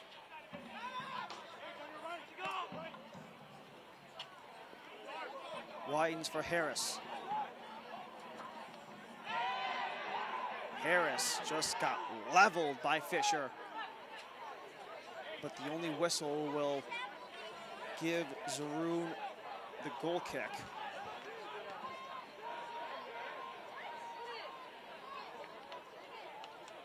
Three-game homestand by Minnesota United immediately followed a three-game road trip going to Portland, the Bay Area, and to St. Louis.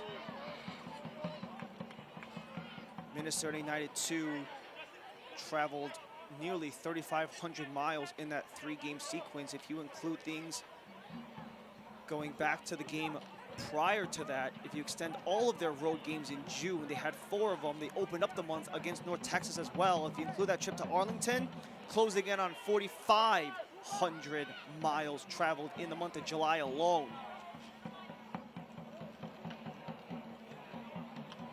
Viviro settles, second try is cleared as it comes back towards Zaroon. Just for context, by the way, Minnesota has 4 of 5 here at home.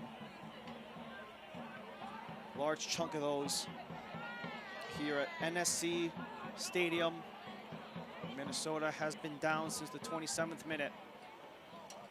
They got one back just before the first half ended off of their leading goal scorer, Luke Hilly. Pursuing the far side and having to force the slide out by Harris to give Minnesota the ball back.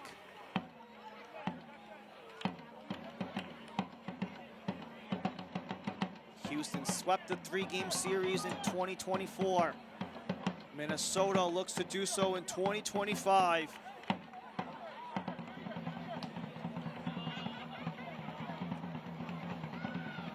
It's the first corner of the half for either side. Curled in, only orange.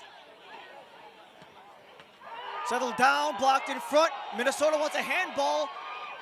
It's still loose. Knorr trying to escape. Knorr to cross. Up in the air, settled down. Chandler. Putt. Putt to cross. Header's too high. And Houston just trying to escape their own end. They spent a lot of this second half stuck defending as Minnesota pushes to equalize. Chipped. Hilly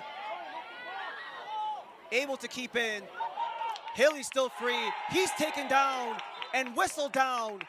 Yellow card comes out. That's the second. A red card. Minnesota will be up 11-10. Wakatuya on the second yellow on the trip by Hilly.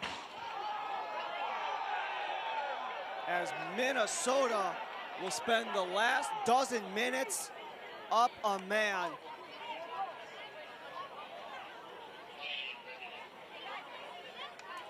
We just had that little trip. It just clipped the foot of Hilly as Wakatuya was already on a yellow. And Houston's luck goes from bad to worse, as if they already had to deal with enough pressure in the second half. Now it will only build down a man.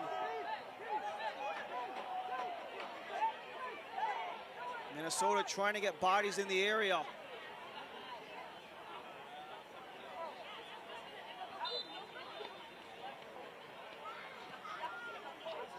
Elevated, top of the box, headed down, turnaround try is blocked.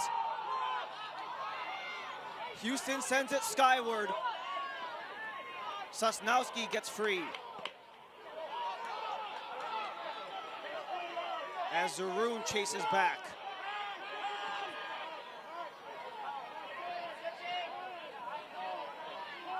Real Monarchs in the number 8 slot, 26 points. Houston right behind at 25. They have the lead. Hilly gets around one, tries to get through. Goalie out of the nets. Attempted center, can't connect. Attempted block goes right towards Anor Giamfi. Turnaround Di Morelli. Skips around the Loons as he's still got the ball on his feet.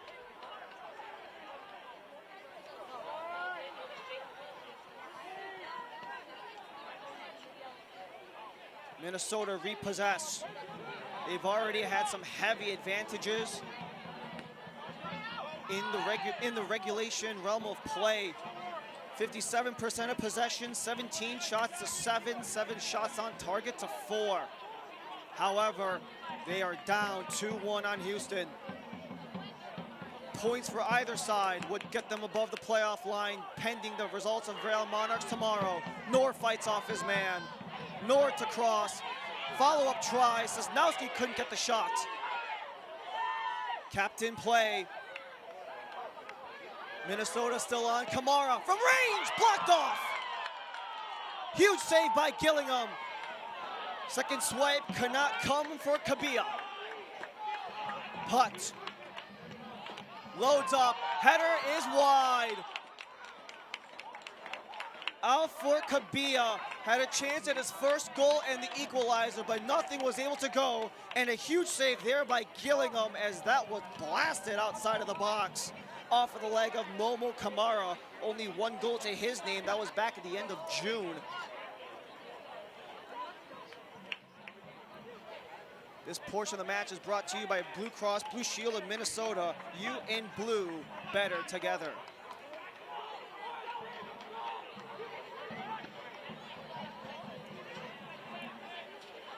The St. Louis game was the game that Jeremy Hall said it was probably the most disappointing result all season.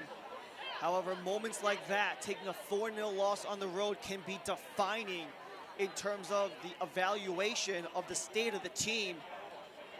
2 points outside of the top 8 in the standings, but need everything in their arsenal to get at least a point. Sosnowski, miscommunication with putt. Header by Zaroon, as you had Fisher harassed.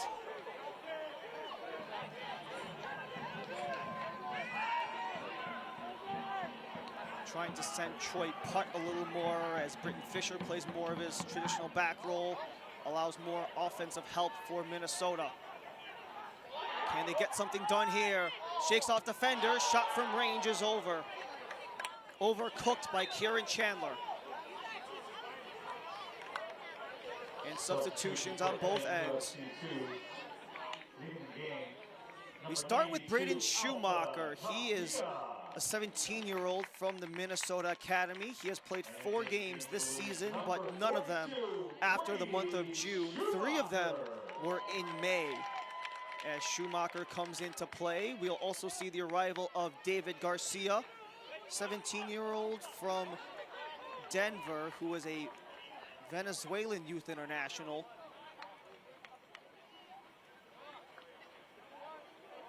And then you have the second substitution of Miles Gardner as well. Substitution for Houston Dynamo, 2, number 29. Only 4 matches played in March, got his first start against North Texas midway through July, and has been an academy product, on the rise for Marcelo Santos. Schumacher comes in as Kabia comes out. That's center back for midfielder. So Jeremy Hall looking to push numbers forward again, already doing so with Britton Fisher coming in a half. That allows Troy Putt to come more forward.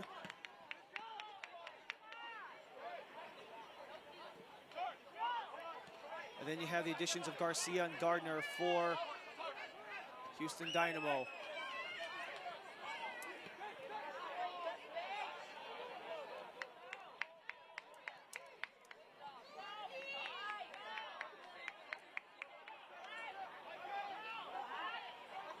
Minnesota on the attack, centering feed is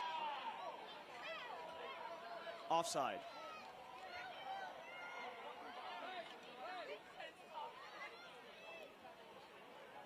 Final 5 minutes of regulation.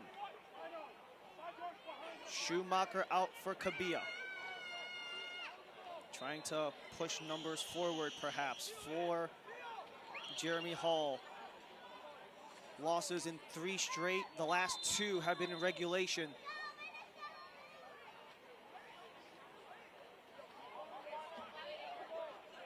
Minnesota have won the last 2 times they've been back here at home.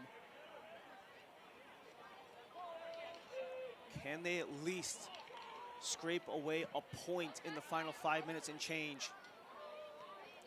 Houston have been winless in the last 8 on the road. The only victory they've had in that stretch was in PKs in Austin at the end of May. Houston also dominated this head-to-head in the first couple iterations, 6-0-2 in the first 8 games. However, 2025, the first 2 matches have gone Minnesota's way. They want to scrape off at least a point to stay alive in the playoff hunt, to at least get above the playoff line. As Minnesota are back, Sosnowski plays it back, Schumacher. A flub goes straight to Romanchin. Romanchin again, loads up, deflected, and right into the hands of Gillingham.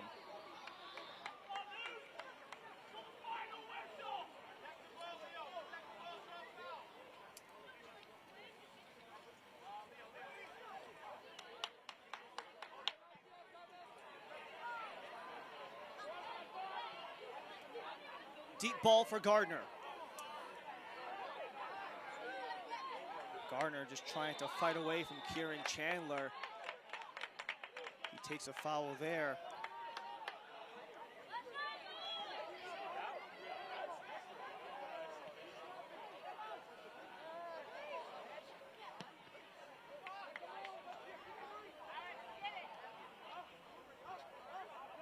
ignore. Couldn't get the move to fall his way.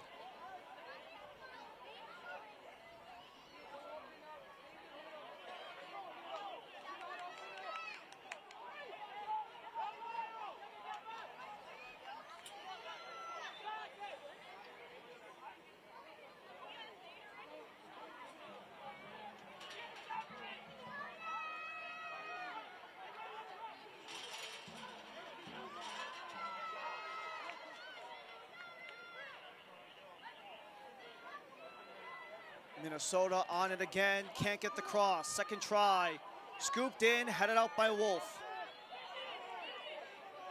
Fisher holds. Kamara can't connect. Too high for putt, back to Kamara. And a takedown just outside of the box.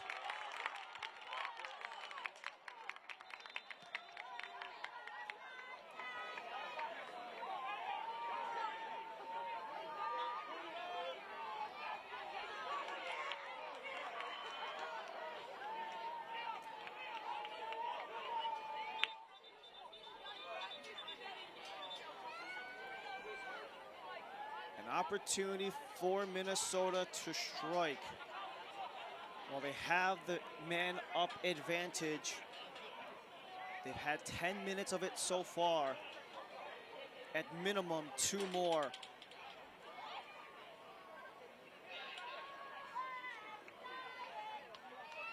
You have 3 players from Minnesota ready to stand over as the wall grows to 4.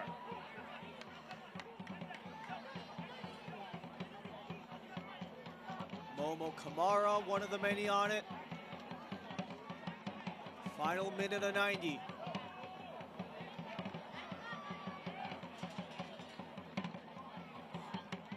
Omar Bolaños got booked as well.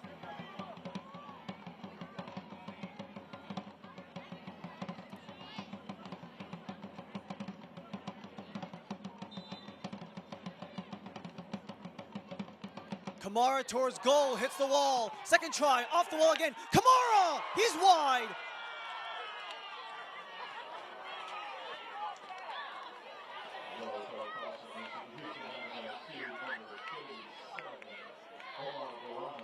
It's been chances galore for Minnesota United. Kamara had 3 bites at the apple, but could not capitalize. And just when it looked like Momo Kamara would get his 2nd goal of the season, the ball lands straight across the back line as we have an extra 5 minutes.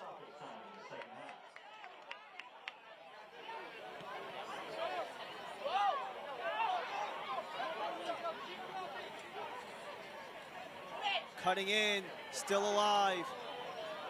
Laid back Kamara. Kamara works the wing.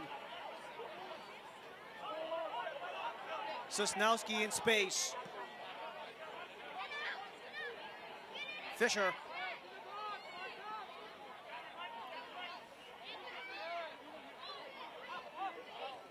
Twirls as Betancourt harasses. Fisher to cross. No one was free. Kamara holds on. Loon still on. Centering feed, blocked by Wolves, up for grabs. Putt charges in and takes the foul. And the booking.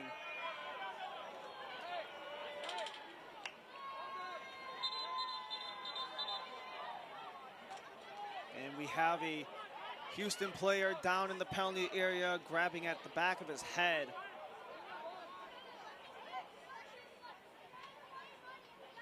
As you just had that jump ball as Betancourt reached out a little bit there.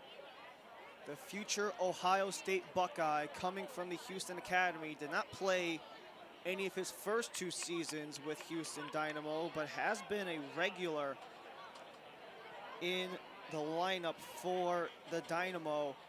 16 games played, now 17 of 18. As Luke Hilly, who was involved in that last play, gets the booking. And Luke Hilly, he's been so dynamic for the Loons. He's one of the top shot creators across all of MLS Next Pro. Praised for his energy and his work ethic. Has scored 5 of the last 9 Minnesota goals, is the captain, Luke Hilly.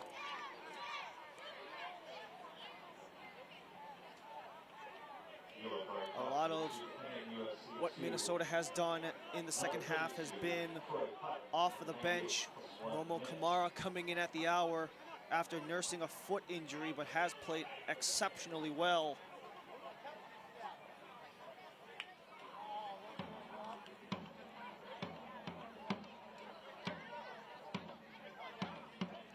However, Blake Gillingham will hang on and will look to eat every second of Minnesota's time. And as the time goes on, the hope here at home dwindles.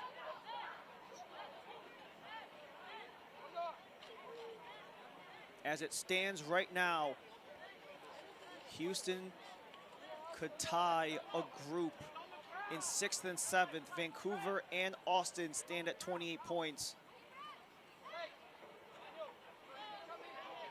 And that's if Houston can take the full 3 and wrap things up.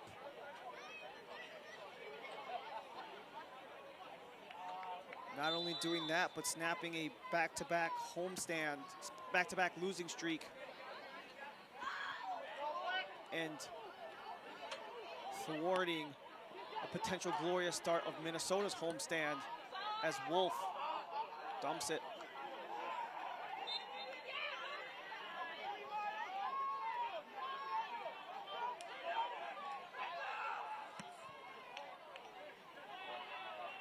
Final minute for Minnesota. Viveros ahead to Chandler.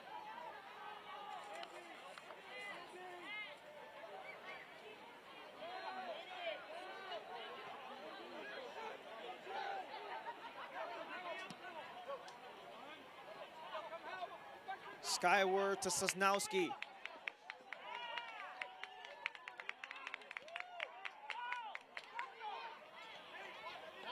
Back to Sosnowski. Kamara comes up. Kamara, a couple fakes, a chance in front, and it's swung over. Britton Fisher all alone could not convert in the 95th of 5. As Kamara had opportunities, as did Fisher. He had positioning on his defender, just took the volley. And with the position that he had, maybe could have taken a touch, but with the final act in desperation, just has to go for it.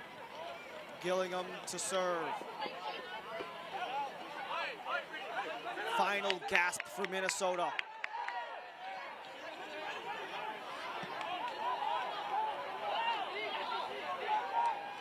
Chandler.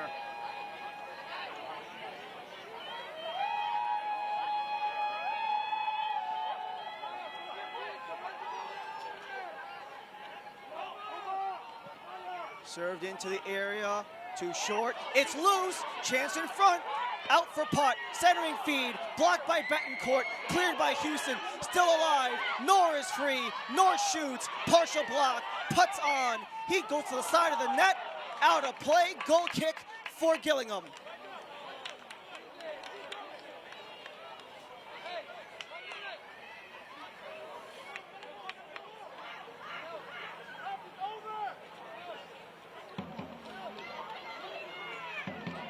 The last 2 times these two played, Houston had short weeks. Minnesota had multiple weeks the last 2 times these two played. Both on a week off, as it's served out by Gillingham.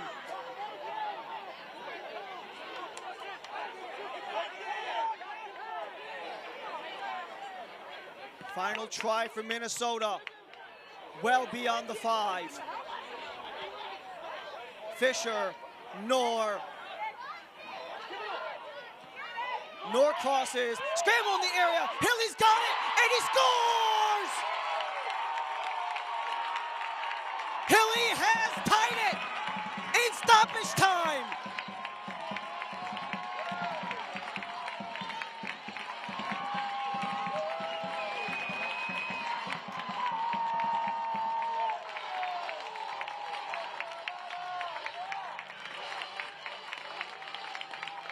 They've been looking for those central passes all game long. And when push comes to shove, put it in the hands of your top playmaker. Luke Hilly continues to keep the run of form. He now has 9 goals on the season.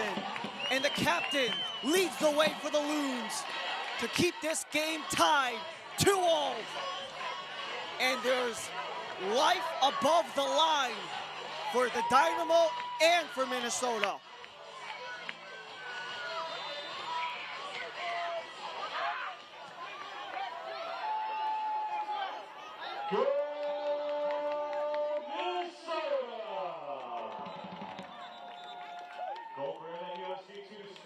With a delay in some of that injury timeout back in Houston's box, essentially extended this game and gave Minnesota more chances, more life to potentially get something through. And how do both teams utilize this momentum and maybe what's left of regulation, or at the very least into PKs? Lunacy at the buzzer as Minnesota tie it at 2 in the 90+7. The captain Hilly has the game tire. We go to penalties.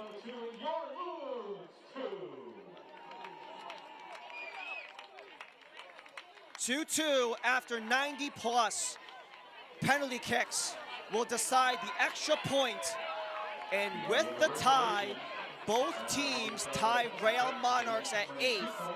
The question now, who stays above 8th? Penalty kicks on the other side of the break.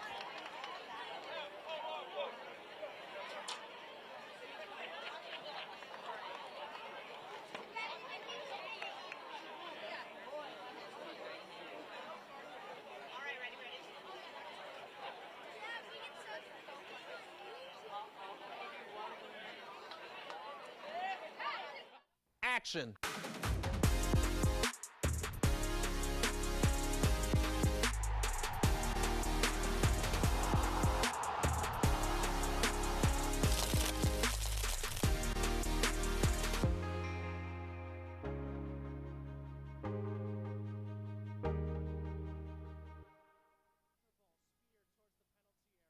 At the end of regulation, since the teams are tied on the scoreboard, the match will extend to a shootout, with each team having 5 attempts. If the teams are tied after 5 attempts, they will go to sudden death. The shootout winner will receive an extra point in the regular season standings.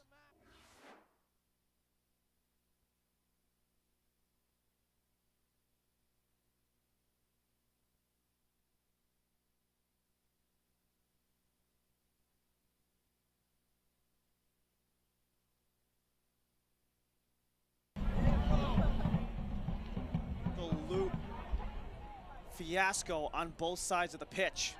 That was the misplay where Romero, they weren't sure if they got the goal at first, but eventually it was awarded. One official called it offside, while the center official called it a goal. That ruling would stand.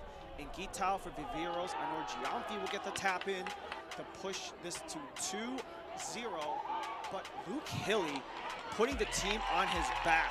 The captain scoring 6 of the last 9 Minnesota goals. That was right before the end of the first half and right before the end of the second half. The ball falls graciously towards them as Betancourt can't clear. Hilly puts it in at the end of stoppage time to tie this game at 2-2.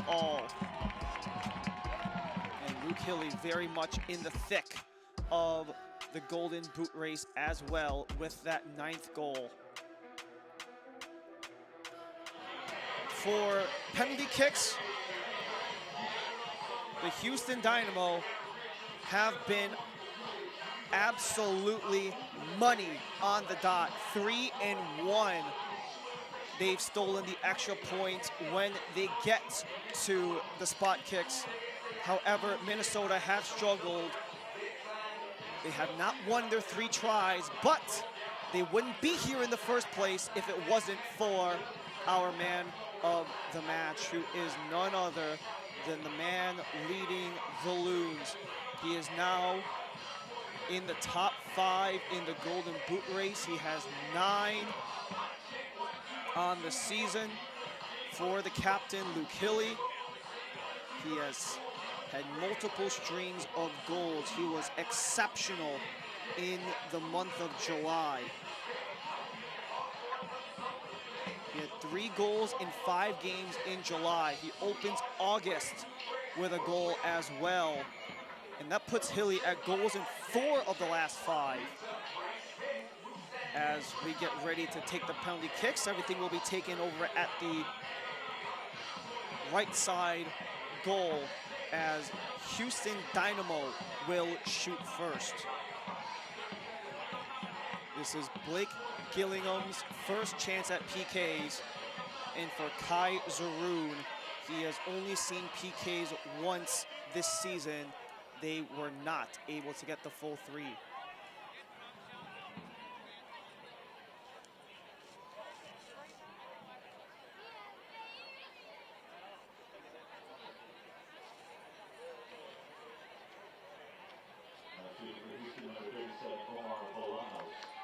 Omar Bolaños, the substitute, he came in just after the hour, and he steps up first. Bolaños gets the first goal. Omar Bolaños, 6 goals in MLS Next Pro. Most of those have been with Huntsville, and gets the first goal behind Zaroon as they both went opposite directions, their respective lefts. And the reason we're in PKs in the first place, the captain, Luke Hilly, top 5 in MLS Next Pro in goals scored, 3 of the last 4. The ex-UNC Tar Heel to take the first penalty for Minnesota. He's the reason we're in PKs in the first place.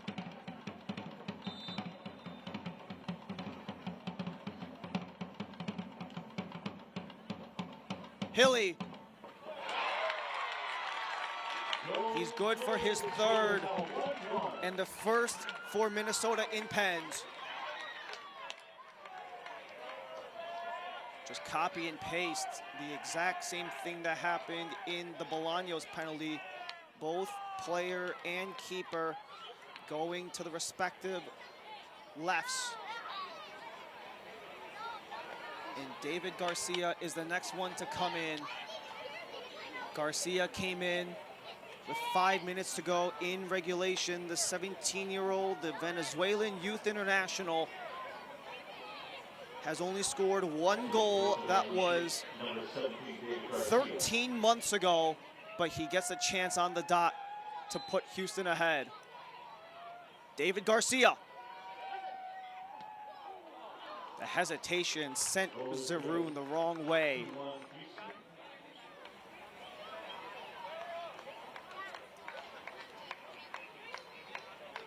And David Garcia makes no mistake about that one. As we have another substitute come in, Momo Kamara. He's been nursing a foot injury, but has been back in play. An international player with Sierra Leone, competed in the World Cup qualifiers earlier this year in March. Kamara, plenty of opportunities in the second half. Can he convert in round 2? Kamara gets another one for Minnesota.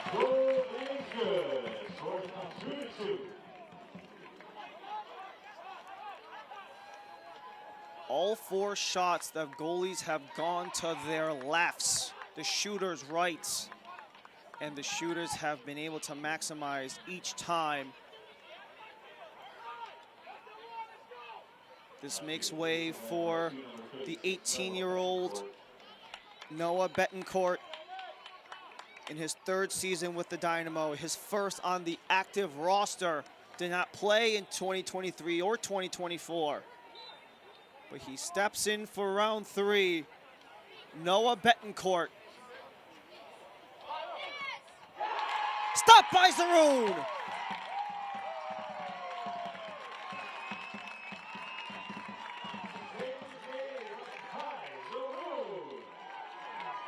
A huge save made by the 17-year-old Academy of product, Kai Zaroon. And now this opens the door for the Loons. That's the first time the goalie has not gone to his left. And this opens the lane for Kieran Chandler, one of the most intense players on Minnesota's lineup. The ex-UConn Husky. Chandler, stopped by Gillingham.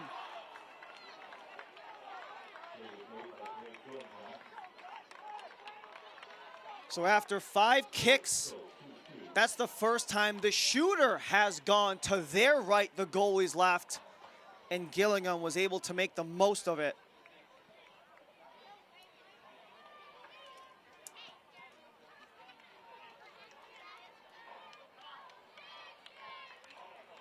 Micah Harris, another late game substitute for Marcelo Santos. 9 matches for the first year USA Youth International at the U17s. This is his first game action in nearly 15 months. Micah Harris to start round 4.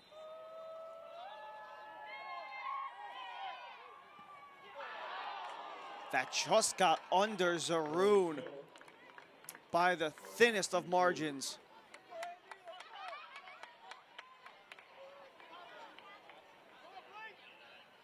They both went shooters left, but Zaroon maybe not necessarily as quick to ground, but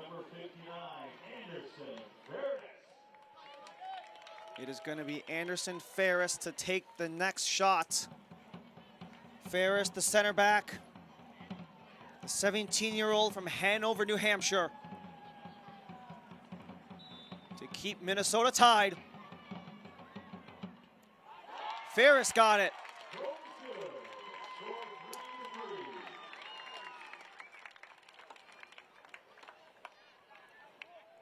Just drilled right down the gut. 3-3 through 4. Juan Viveros, he has been a force to be reckoned with at many times throughout the game today. Has only been a part of the regular roster since early June, since being on loan from his home country of Colombia. The 20-year-old in his 9th match with the Dynamo. He's had a goal and an assist in the last 4 games. Can he get another goal in penalty kicks to keep Houston's hopes alive?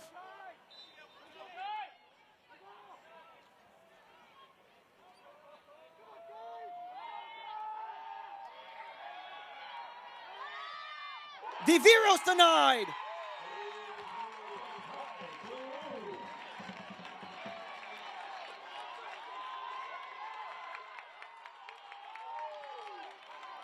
Kai Zaroon has seen penalty kicks 3 times in his career, has gotten the extra point twice, but has not done so this season. Muba Noor, the 21-year-old, he came from an academy program in the UPSL, the 1826. The first year, he impressed at the winter trials to get signed by Minnesota. He now has a chance to not only keep them above the line, but to put them in a potential 3-way tie at 8th. Noor.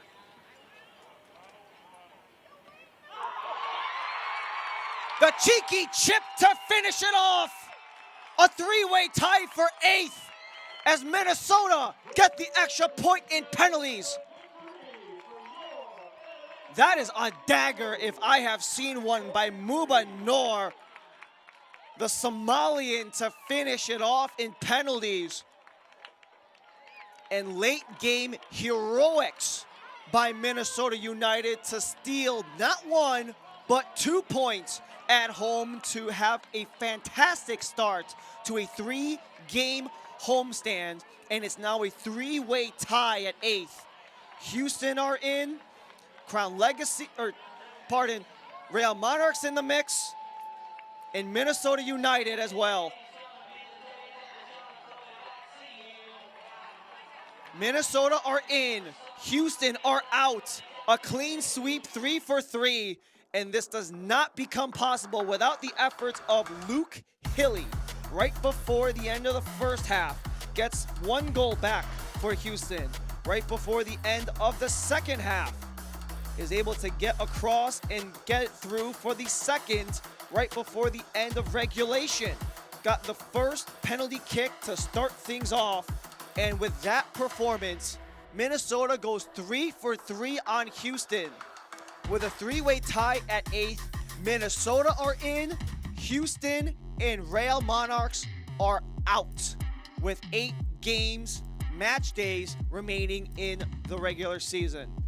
Don't forget to watch MLS Next Pro all season long on MLS Season Pass on Apple TV and MLSNextPro.com for us and our entire crew here at NSC Stadium in Blaine, Minnesota. 2-2 the final, but Minnesota gets the extra point in PKs.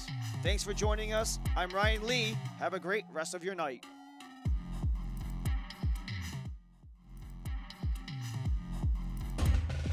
This copyrighted broadcast of Major League Soccer may not be retransmitted, reproduced, or rebroadcast without the express written consent of Major League Soccer.